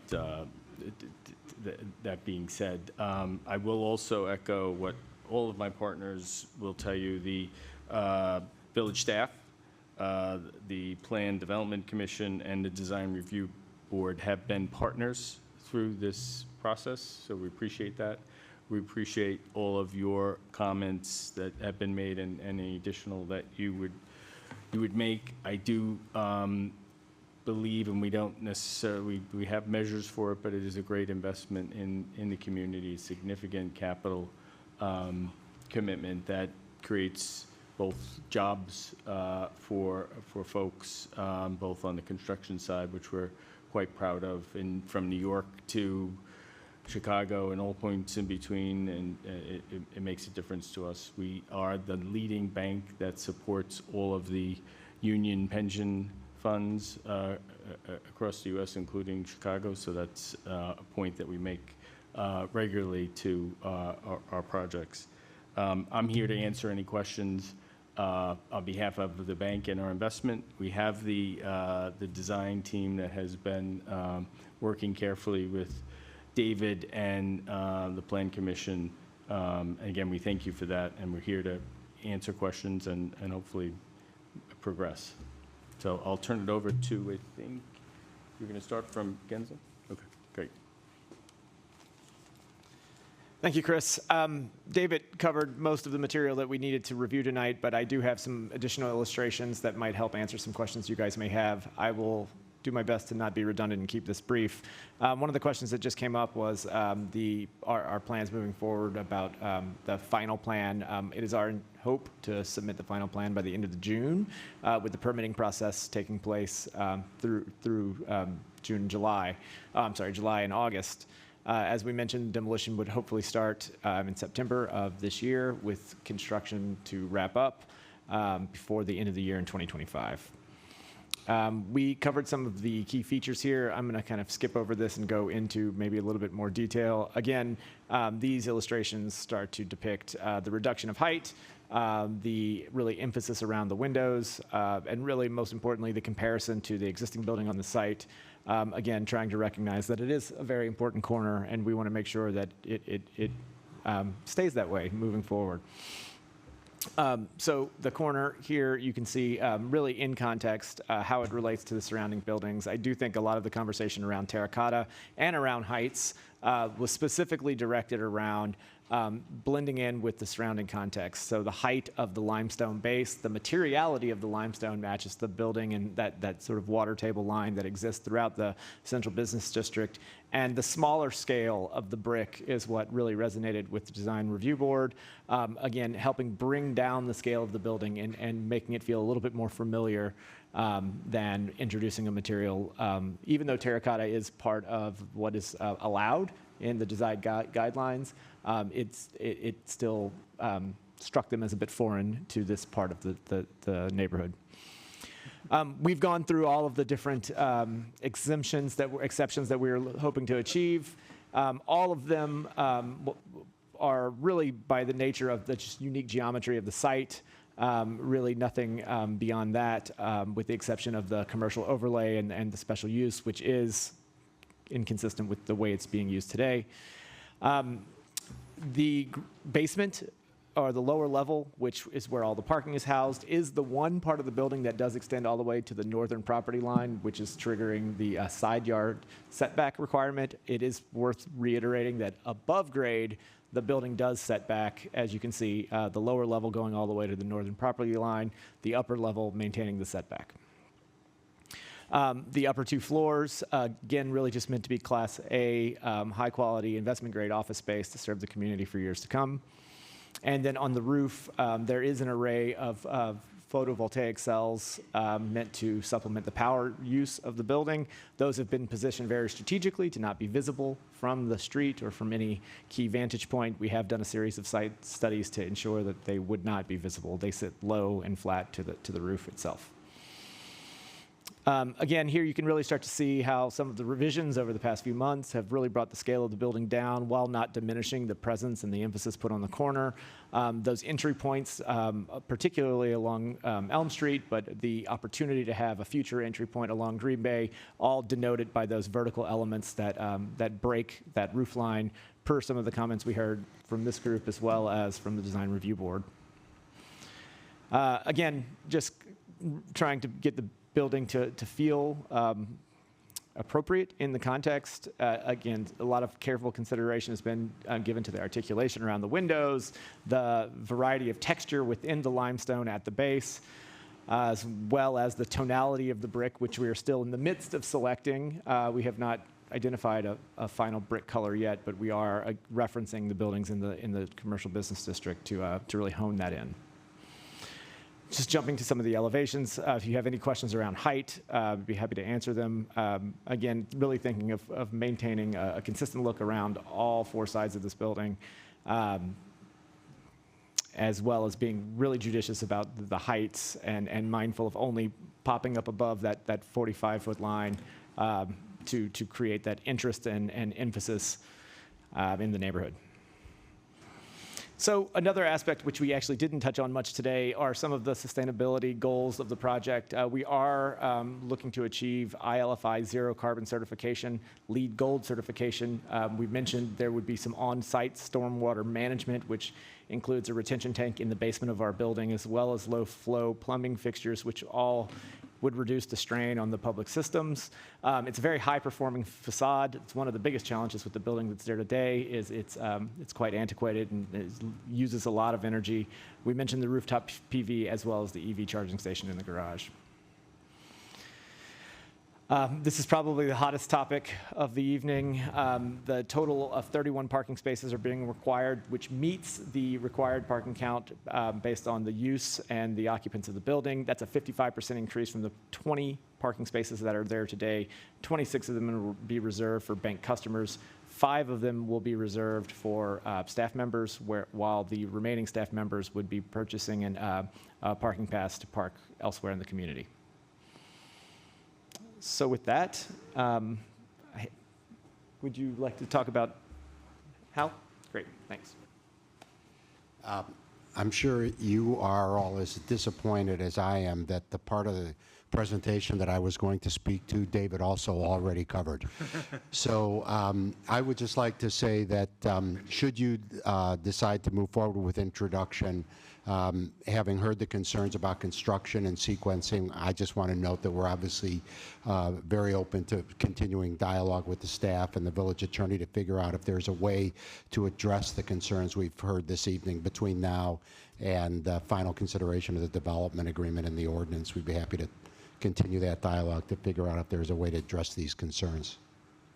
That concludes our presentation. Thanks, Hal.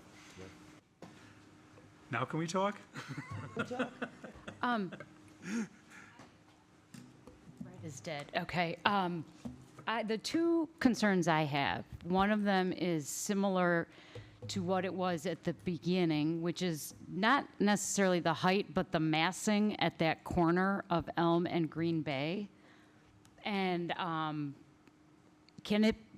think I had brought up articulation or tapering or something. I'm just afraid that is going to be that corner is going to be a very hulking mass.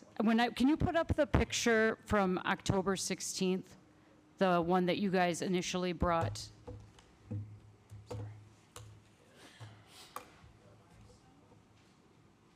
No, not the limestone one. They had a picture up where they showed the one that initially had bigger windows and terracotta. And we'll get to the terracotta. Those are my two real main issues. No, it's not that. We don't have it. It's on David's presentation. That, okay. So we went from the first limestone, and then this was taken back to the lower bodies. And then you took some height off the top and got rid of some of the windows, it looks like. So then there's more brickwork where the windows were, I guess, which makes it a little bit more massive. So the 3 piers that are sort of the vertical elements. Parapets, yeah. Is it parapets or piers or? Parapets. Parapets, okay. That one on the corner, it feels very hulking when you look at the picture with what's across the street. Is there any way, I like the limestone being lifted up. You know, I personally don't have a problem with windows, but it's not all about what I want. But is there a way to make minor steps back so it's not just such a straight up and down hulking entrance to the village, or no? I mean, I brought this up in June too. I guess it can't be done, or I'm told it's easy by architects. I don't know. I mean, anything's possible. I think a lot of the articulation that we are looking to achieve is really in the breaking the mass of the building down along the length of the sidewalk. So in addition to the corner elements and the entry elements, the westernmost and northernmost portions of the building are actually stepped back ever so slightly with a slightly different articulation there as well. The attempt with that is to do exactly what you're describing, I think, at least along the horizontal plane, giving the sense that it's a series of smaller buildings as opposed to one larger building. While the Right. materiality is the same, the articulation is slightly different. We've introduced awnings, we've introduced some planter boxes, really to just make as inviting and as friendly of a ground plane as possible. As far as the stepping on the corner itself, I do think there's room to study some additional options within the brick coursing and the brick detailing to provide some additional shadow lines, to trick the eye, to create some of that stepping back that you might be looking for. So at the top of the building, it does kind of step back a little bit to create, again, some detail, some ornament, some interest.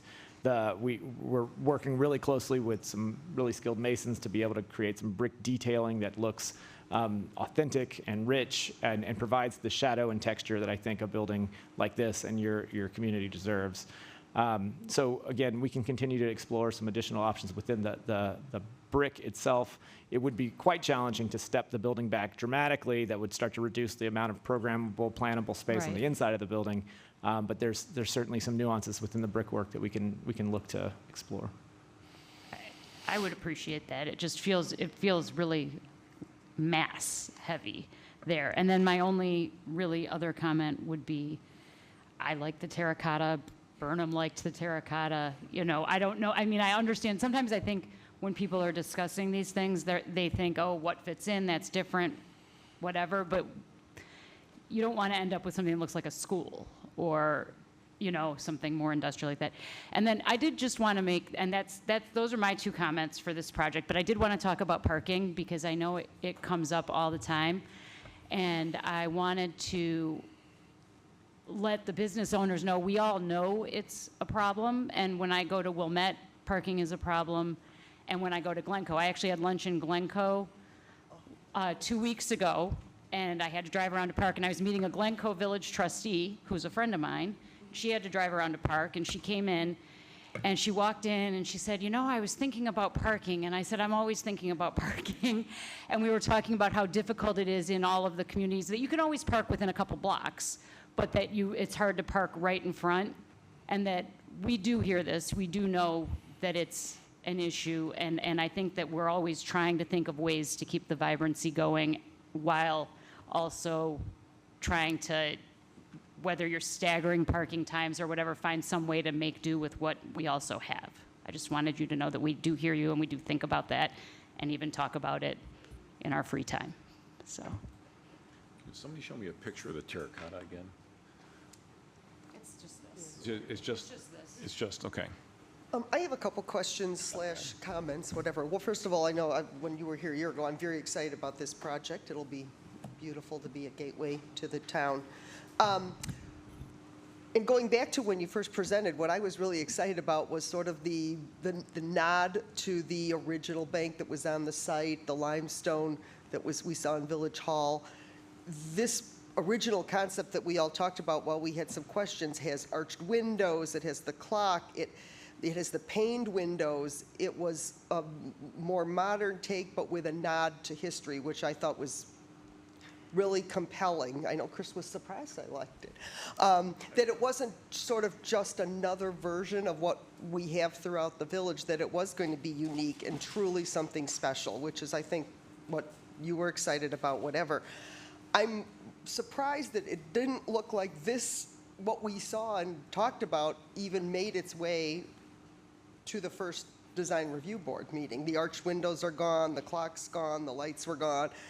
Some of those elements that, again, made it a nod to history while being a new building didn't even make it to DRB. So I felt, I was sort of like, well, this isn't even what we had talked about and we're excited about. I liked the idea that it was going to be limestone and a limestone-like, I think, material originally. I must have been, I don't know if we made it clear that we all didn't like that at all, that didn't make it to design review board for them to even discuss. So I guess my biggest concern when I saw this is I feel like I'm looking at a very fundamentally different concept for what we wanted, what we thought this anchor building was going to be.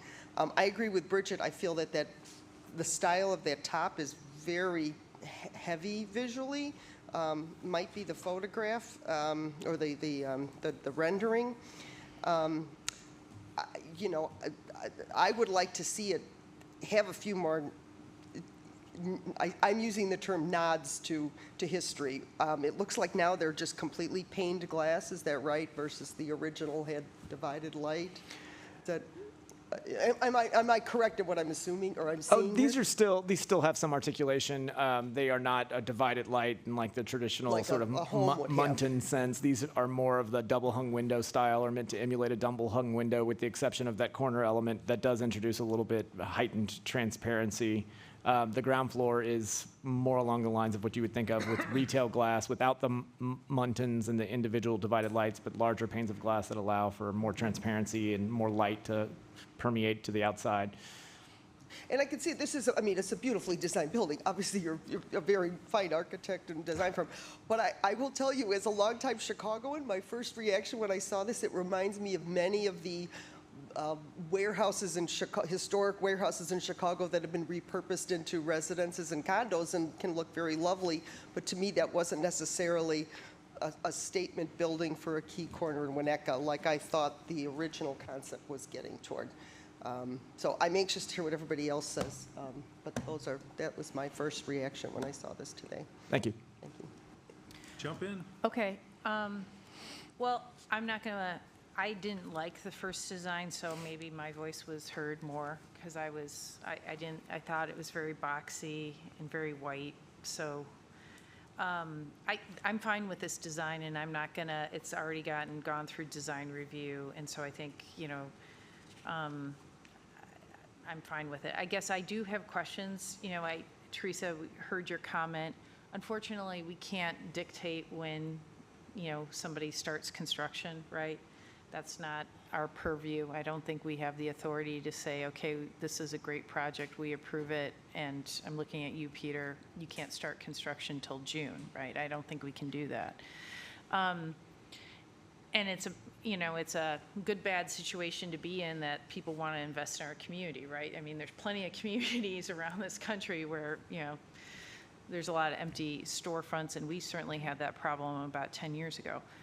So my question is this, though, on when I start to think about these projects, and I know a lot of these details will be fleshed out probably in the next couple of weeks if you're going to come back to us with a final design plan, which, by the way, that means they've invested a ton of money, right? You're going forward, which I'm surprised at.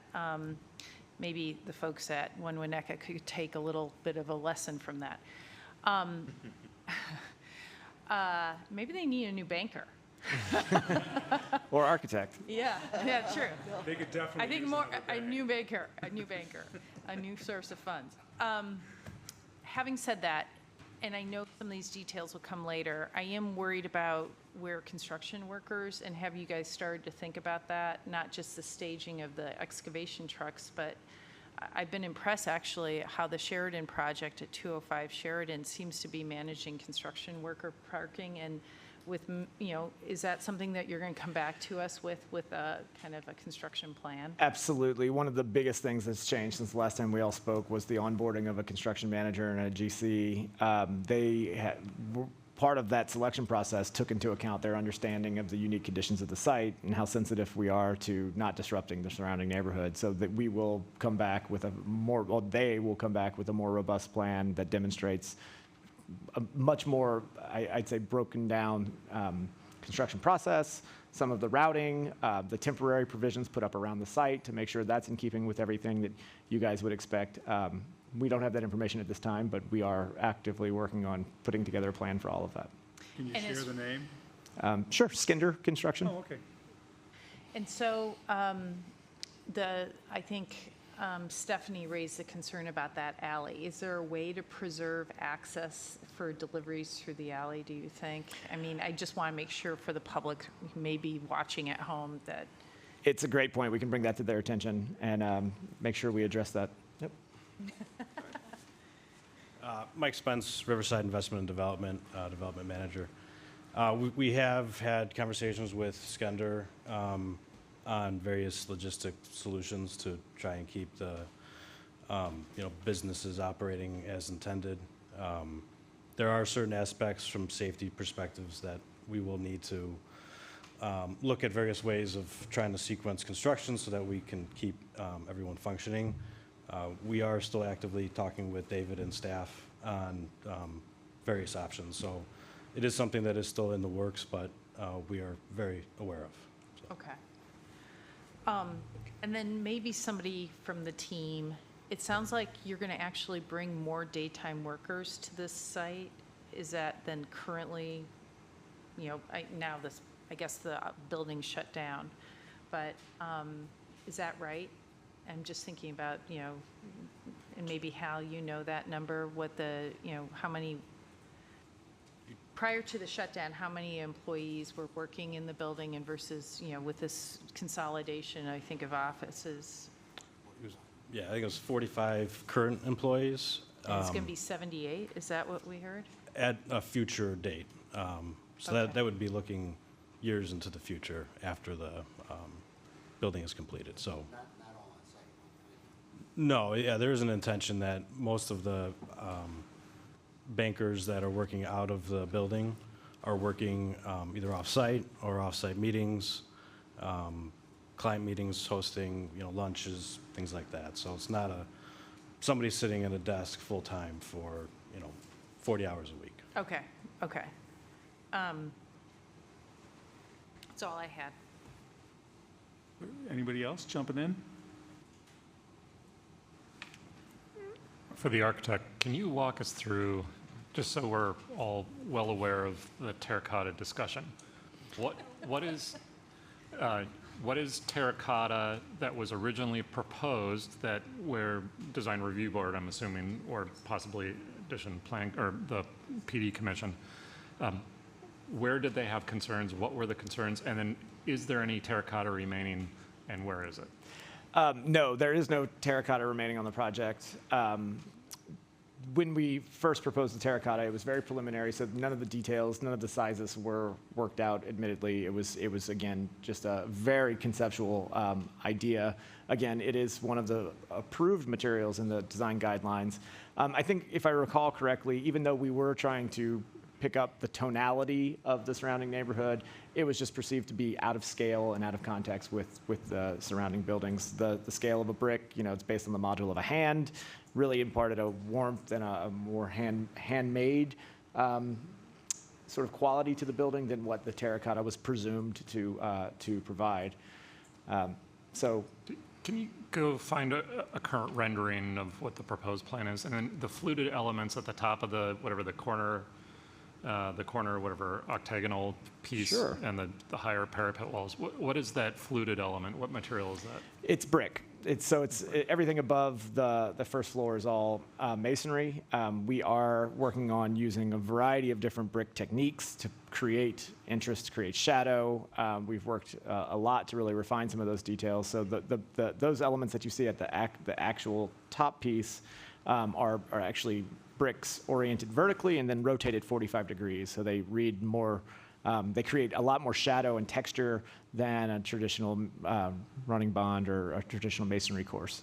In addition to that, there's a handful of other brick details at the second floor slab line that introduce sort of a herringbone pattern, as well as some additional corbelling to create, I think, some of the reduction of scale and the slimming of the overall mass of the building that we're hoping to achieve.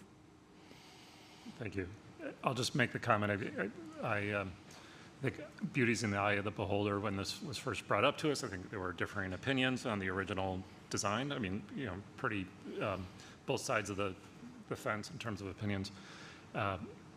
While I would have personal opinions on some of the details, contrary to what some of the other boards may have stated, I also trust our committees and boards that represent the village, and I'm not necessarily here in a position to upsert their authority and their professionalism, and also in consideration for the clients or the applicant's ambitious schedule. I'm in favor of approving as proposed without requesting any modifications. Okay.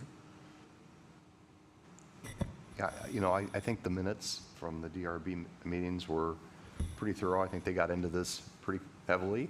The first meeting was more well attended than the second meeting, but I think the second meeting you came back with adjustments from comments from the first meeting. So I tend to agree with that thought. I am, I got to say though, I'm really concerned about how the sequencing of these projects is going to work. I sort of had forgotten about the French Institute, David, and I'm not sure the timing of that, but that's right next door, essentially, that project. And so I have a lot of sympathy right now about what we're hearing from the business owners, and I think we need, and I like the project. I think it's great that Chase is, again, establishing, continuing to maintain roots in Winnetka. I think it's great. But I think we need from our village staff a pretty robust explanation of how this is all going to work from a timing standpoint, because to the point about 2/4 quarters, if you're essentially taking out the eastern border of that entrance to town because of construction and so on, I think it will have a very material effect on what's going on as you go west. I really do. And so I don't know how that's going to work, the alley, the truck routing, the two projects working together. I think we need to understand that before we just rubber stamp this going forward on the schedules that this project wants, the real estate firm wants. One Winnetka, I'm not as, you know, it's in my backyard, I'm not as concerned about that because I feel like that's on the other side of town. But these two might be going on coincidentally. That could be really disruptive. So I don't know. I Could feel we look like, at that on the final, Bob? yeah, I think I mean, in the next 2 weeks, I think we need to have. Well, No, the Oh. final. Oh, the They final, would come so back with their approve this, and logistics. then I don't, Because they just got a contractor on board now, and that's where all that information is going to come from, on how they stage and yeah.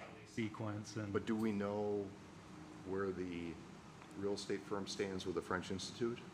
Do we know where that project, how that's sequencing out? I mean, it might come right on top of one another here. Also, we have a project on Oak Street as well, don't we? Oh, yeah, Paul Constance project. Yes, we do. it's a high-class problem. Go ahead, David. It is a good problem. Yes. I would have guessed that project would have started 4 months ago. Right. So they've indicated that they hope to start demolition this month. We're still working out details on the construction logistics. Have a meeting with them tomorrow regarding that. Again, ideally, that would have been to a point where they were going up with their building before Chase went in. If the village attorney has suggestions on how we can legally control the timing of these projects, I'm all ears. But we are doing our best in working with both contractors in our discussions we've had already with them and will continue to have with them, that we need, what can we do to minimize the impact on the businesses? I also have spoken with, Teresa's here, Stephanie's gone. There is going to be some disturbance. We can't prevent that. But we've had discussions with them. We've told them, Chase Bank, to come back in terms of their initial ideas. How do they minimize the impact on the alley? But there will be times when that building's coming down that we're not going to want people in that alley for that period of time. What does that period of time need to be? We need to narrow that as much as possible. Yeah. I think you're right. Can I, Go ahead, I Tina. just want to be the real estate lawyer in me for a second. We're considering land use application. I don't think we can deny or I want to be clear, right? What's been presented for our approval tonight, right? I mean, Peter, we can't deny an application based on potential construction conflicts, right? No, but we can modify and ask additional things, and I think I'm starting to build a list of things that we're going to have to deal with Sure. going forward, and I think that's appropriate. You know, the issue with the schedule, that's an important thing, and how it all intermeshes is important. I can't expect an applicant who's in their preliminary approval phase to have that all vetted out, though. I mean, we heard that they just got a contractor on board now. That's where that information is going to come from, and that's who's going to engage with David and the other contractors to figure it out. Real quick, is that wood frame, the French Institute building? No, Kirk, if you remember, it's a structural brick.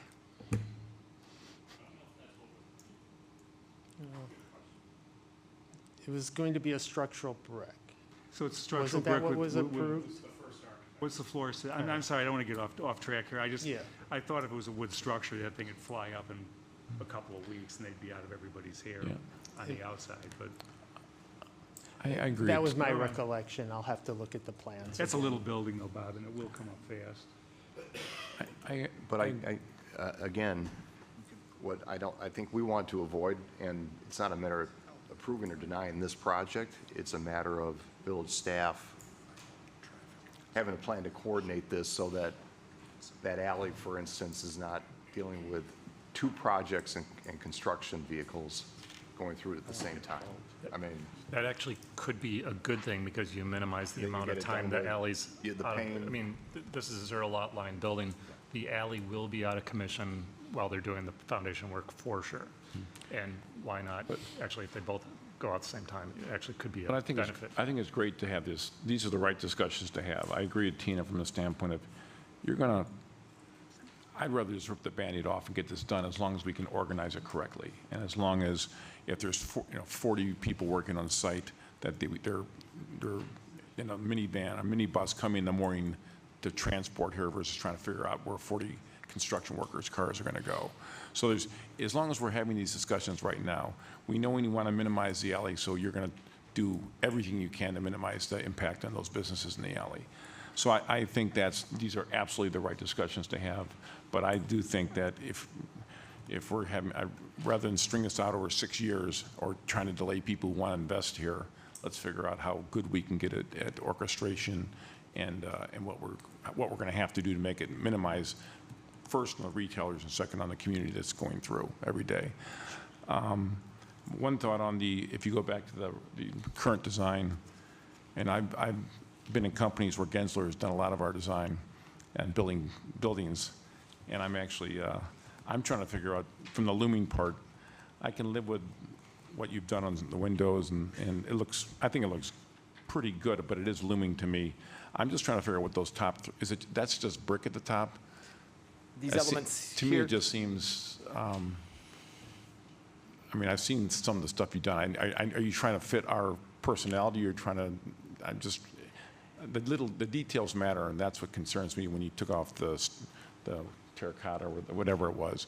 But to me, details matter that make it look not tricky, but Yes. classic. So, and this presentation does not provide some of the details that we presented to the design review board, but the detailing of the brick is quite meticulous. The amounts of stepping and different coursing that are being provided here does provide, I think, a lot of depth, not just from when you step back, but when you get up close, that you would not be able to read in visualizations like this, something that you would have to really either look at a detail or see in real life.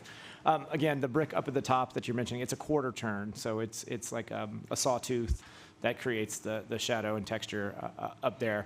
We were trying to be true to traditional masonry techniques. This is a very now Art Deco inspired building, again, borrowing elements from buildings within the area, borrowing a design style that's recommended from the guidelines, and as well as all of the articulation of those vertical structural elements. That's a true sort of depiction of the structure that's happening beyond. So, the size of the bay windows accurately represents the structure, the columns, the structural bays within the get that. building.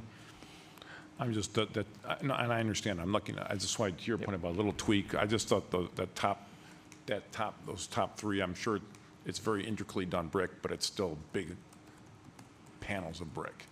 And that's to me, I think what made, I've seen what you guys have done. That's pretty clever, but still being true to what the design was.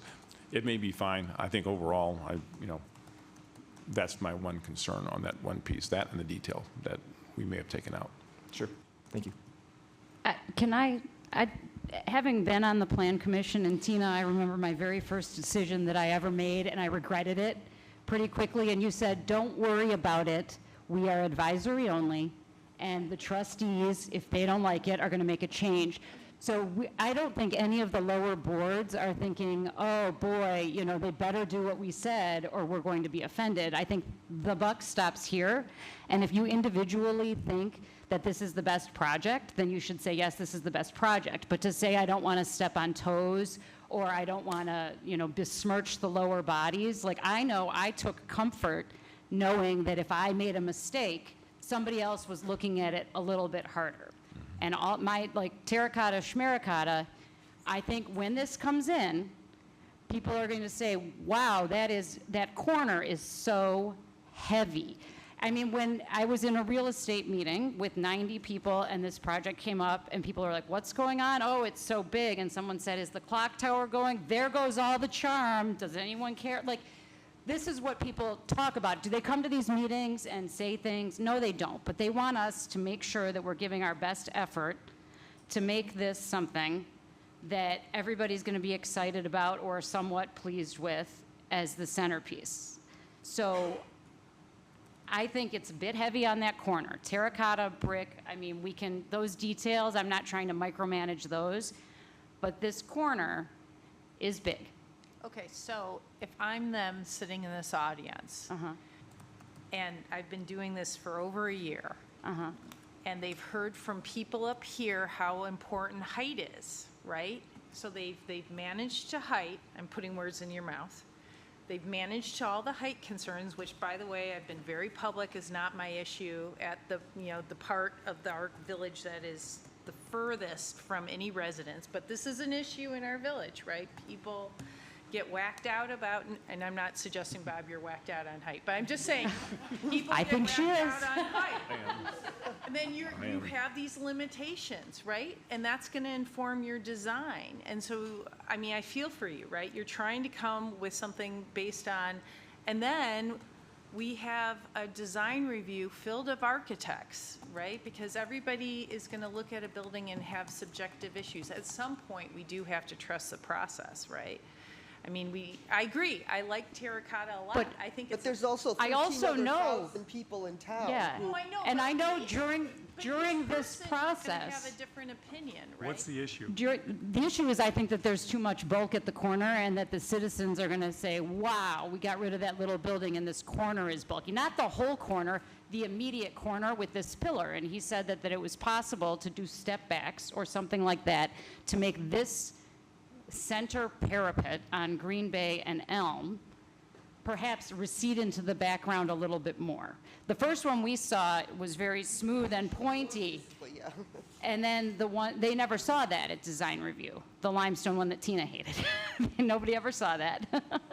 I didn't but- like the curved windows. Yeah, but that's it's fine. I mean, this is I all know. design schmine, but I do think it's a bit heavy. Yeah. And if you think this is great, and it's not about feeling sorry for the architects and the yeah, I bankers and know. everything, like, then say it's great, but it shouldn't be like we don't want to step on toes, because I know some people at that meeting said, oh, I was the only person that had a problem with this design. And so, you know, people sometimes No, I go know. with groupthink, especially when they know they're not the last stop. Yeah, no, I get that. And I had the exact same thing, you know, I immediately said, oh, this looks like my high school. Maybe we should ask the architect, like, if height, you know, and I don't know if that's an issue. I mean, we could, I mean, What This- concepts would be in keeping with this design that could Well, wait a either minute, both let's- physically or I think we have to talk about a bigger issue here, because obviously if we're, as a group, and I'm going to ask the question in a minute, if we want to spend the time to impact and change this design, then we're going to have to send them away and have them come back again. That's the only way to do it. We're not going to sit here and start designing stuff on a scrap of paper. No, I guess So- so I guess if the the big architect told me, question- nope, there's nothing I can do, then we know this is what we. No, and that's all, you know, look at, if you want to send it away and bring it back in a couple of weeks and let them work on the design, we can do that. But that's the option, because I am not going to sit here and spend Chase's money and everybody's time redesigning a building at 9:15 on a Tuesday night. In my opinion, I would like to see the front of this narrower. If everybody else thinks it's great, then that's fine, because we don't have to be unanimous. Right, well, but in order. Personally, I think our lower boards did an amazing job on this project. I was so gratified to see that the changes that we made, 4 or 5 years ago, Bob, actually work. This thing came through the process the way it was supposed to. Our professional designers looked at it first, then our planning and zoning people looked at it and delivered us a combined package that I think is really a good piece of work from our lower boards. And when you read the minutes, I think they were very deliberative and did put their best foot forward. I agree, but there were things where, just as you said, well, they just didn't like it. Okay. So, That's it. I mean, they did the job, they delivered it to us. Bridget, you're right. We don't have to rely on standards or anything. We can just like something because we like it or not like it because we don't like it. We don't have to be held to any standards, which is fine. But the question on the table, and what I got to hear from all of you, is are we gonna ask this applicant to go back to the drawing board and bring us something different for the corner element? And I guess to your point, if I'm in your shoes, because I've been on that side trying to get something approved, I want a precise direction. So I don't see anybody having problems with, I think, with the rest of it's just that very front part. The rest of it is fine, as it, as a especially DRB. after I've heard you describe Yeah. some of the details and the logic That's good. behind the design, I'm good with all the rest of it, yeah. Okay, so that's Thank two you. that are, it sounds like I got 3 over here who are uncomfortable with this corner. But I just wanted to define it that the rest of it's all good. It's just Right, this but- one but element. still, we can either approve it. I don't know of any way we can describe what I've just heard from the 3 of you, and I haven't even gone over here yet. But I don't know how we could describe in something that could send these people away with an understanding that this is what we expect at final. I think he understood me when I said, is there a way to taper it? And he said, yeah, there are things, and said that he could go back to the drawing board. Well, I guess I should clarify. I think there are details that could be explained in more depth. I think there are tweaks that could be made to brick detailing. Anything that would result in a material change to something that relates to structure or program would have a significant impact to our schedule.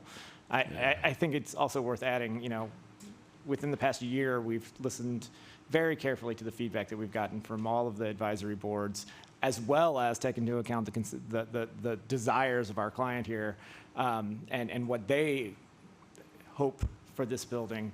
And in our professional opinion, we've worked with techniques, with brick detailing to deliver something that we're presenting in front of you guys today that we all stand behind professionally.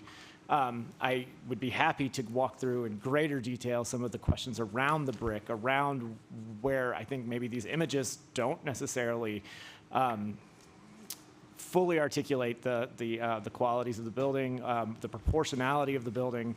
It's a 20-foot module, which is considerably smaller than what you would find in a big commercial scale building. So the slenderness has already been sort of taken into account. To your point, we're still working through refinements in the detail, and we'd be happy to present how those refinements shake out. But I appreciate some of the comments I've heard today in requiring some specificity around what slenderness means, because everything is interconnected, and it could very quickly become a huge issue with schedule and moving this process forward.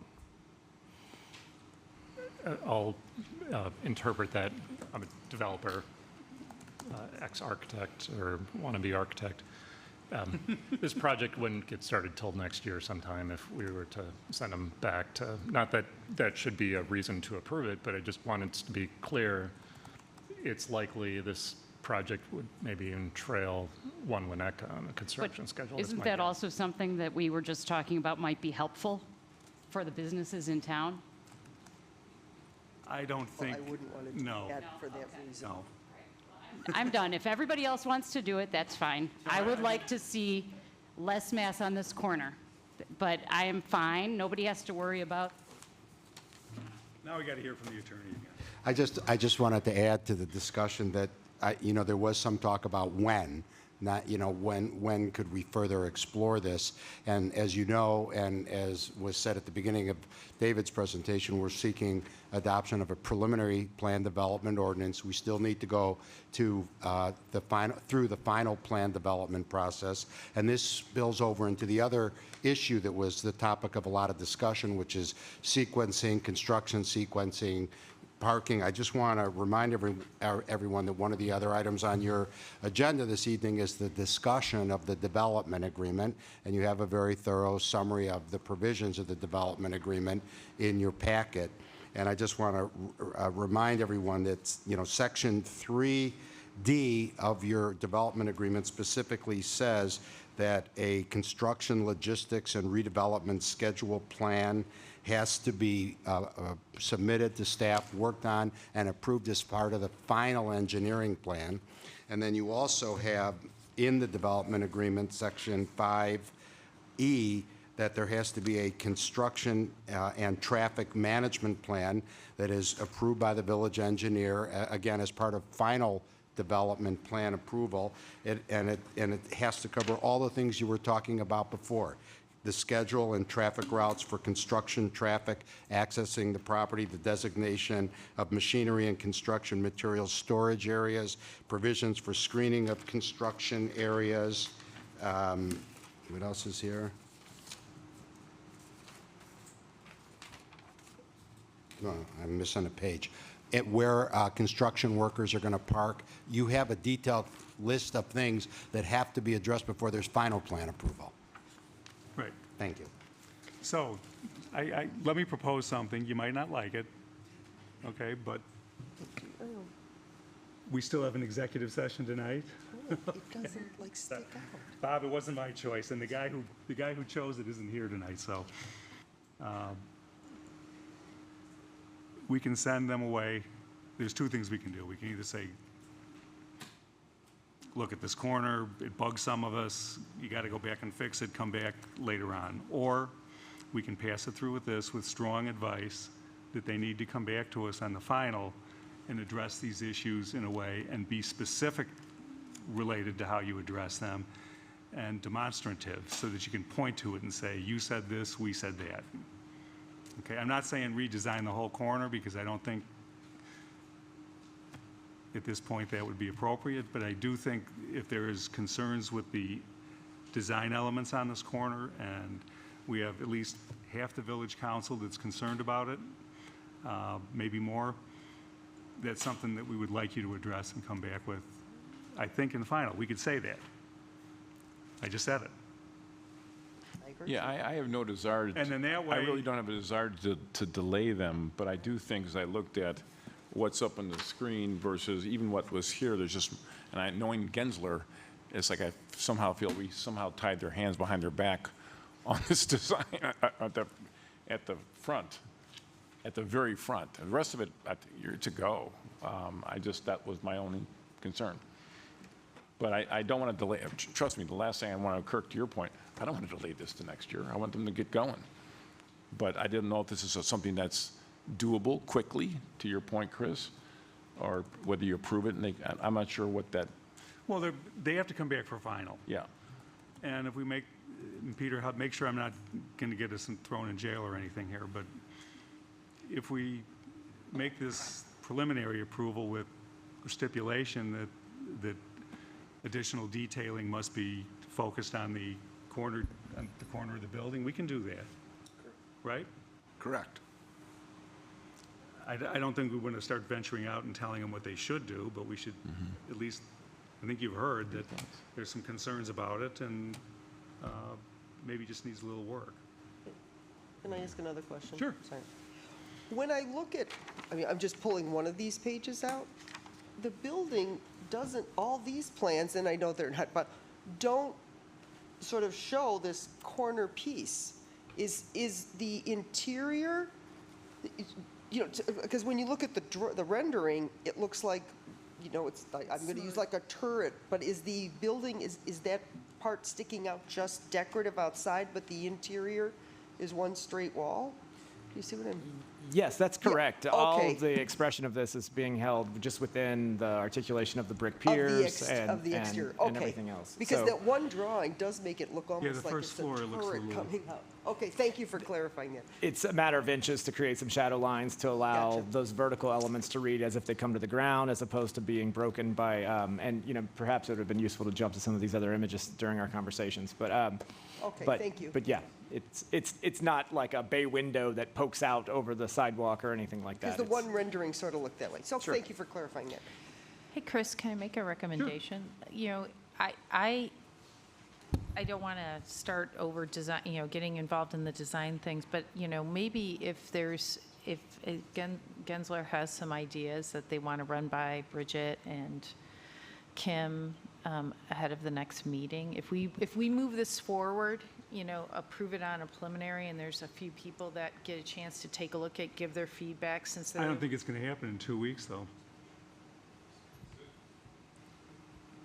I think they have to come back at final, because Oh, I know, but I'm not saying that they don't, but they could get a read. I mean, if oh, they. yeah, well, part of what I was going to suggest would be is David, that David's being engaged with them and starts to share that information Yeah. informally as it's developed. You And- guys can take a look at it.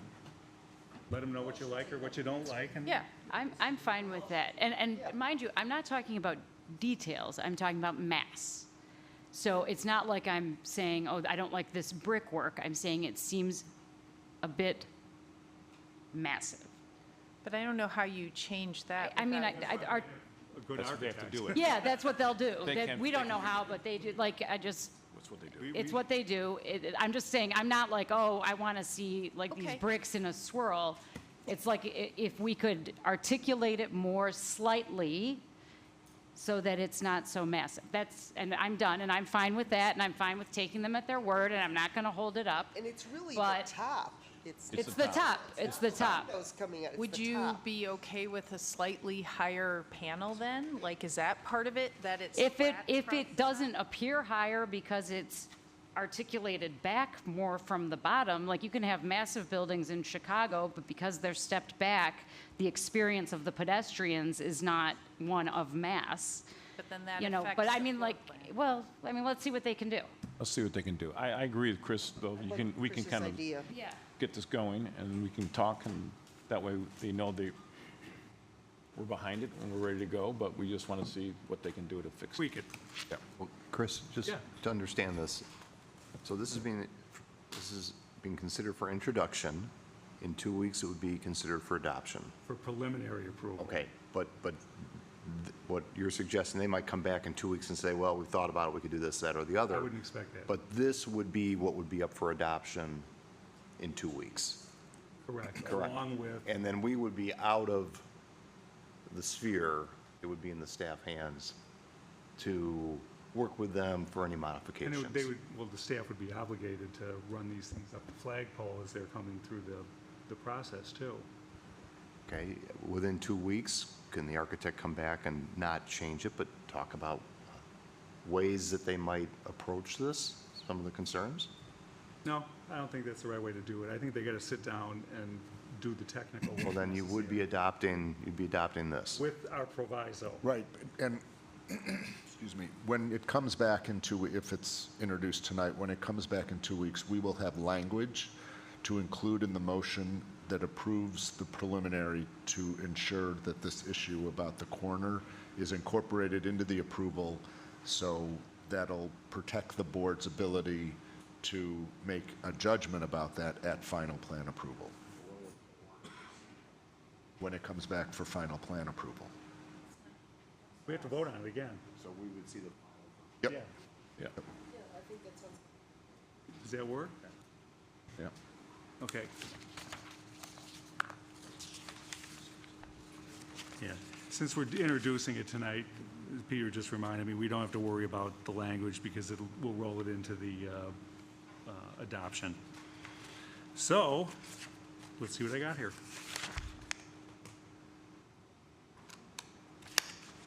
Where am I? Oh, that's easy.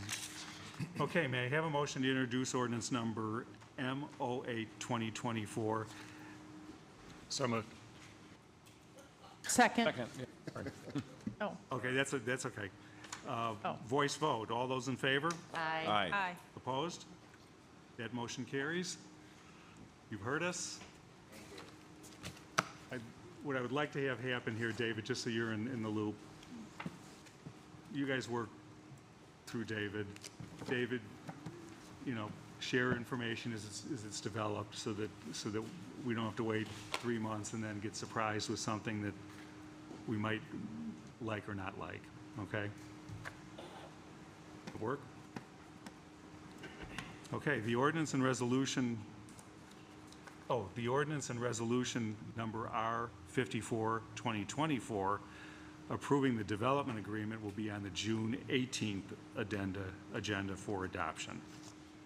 That make sense? Makes sense to Peter because he wrote it. Okay, thank you. Actually, I did. Huh? Person next to you wrote it. Oh, thank you. Okay, thanks, guys. Moving forward, on item 9, old business, none. Item 10, new business, none. Item 11, appointments, none. What are you looking for now? Oh. I'm getting tired of reading this, but I will do it again tonight. No, I'm just getting tired of going into executive session. No kidding. I would like to ask for a motion to adjourn to closed session for the purpose of discussing closed session minutes and pending or probable litigation pursuant to sections 2C21, 2C11 of the Open Meetings Act. Under the motion, when we adjourn the closed session, this meeting will automatically and immediately adjourn without the conduct of any further business or comments. May I have that motion? So moved. Second? Roll call vote? Trustee Albinson? Yes. Trustee Dearborn? Yes. Trustee Dahlman? Trustee Handler? Trustee Orsic? Trustee Apatow? Yes. That motion carries. We are now in executive session. Thank you.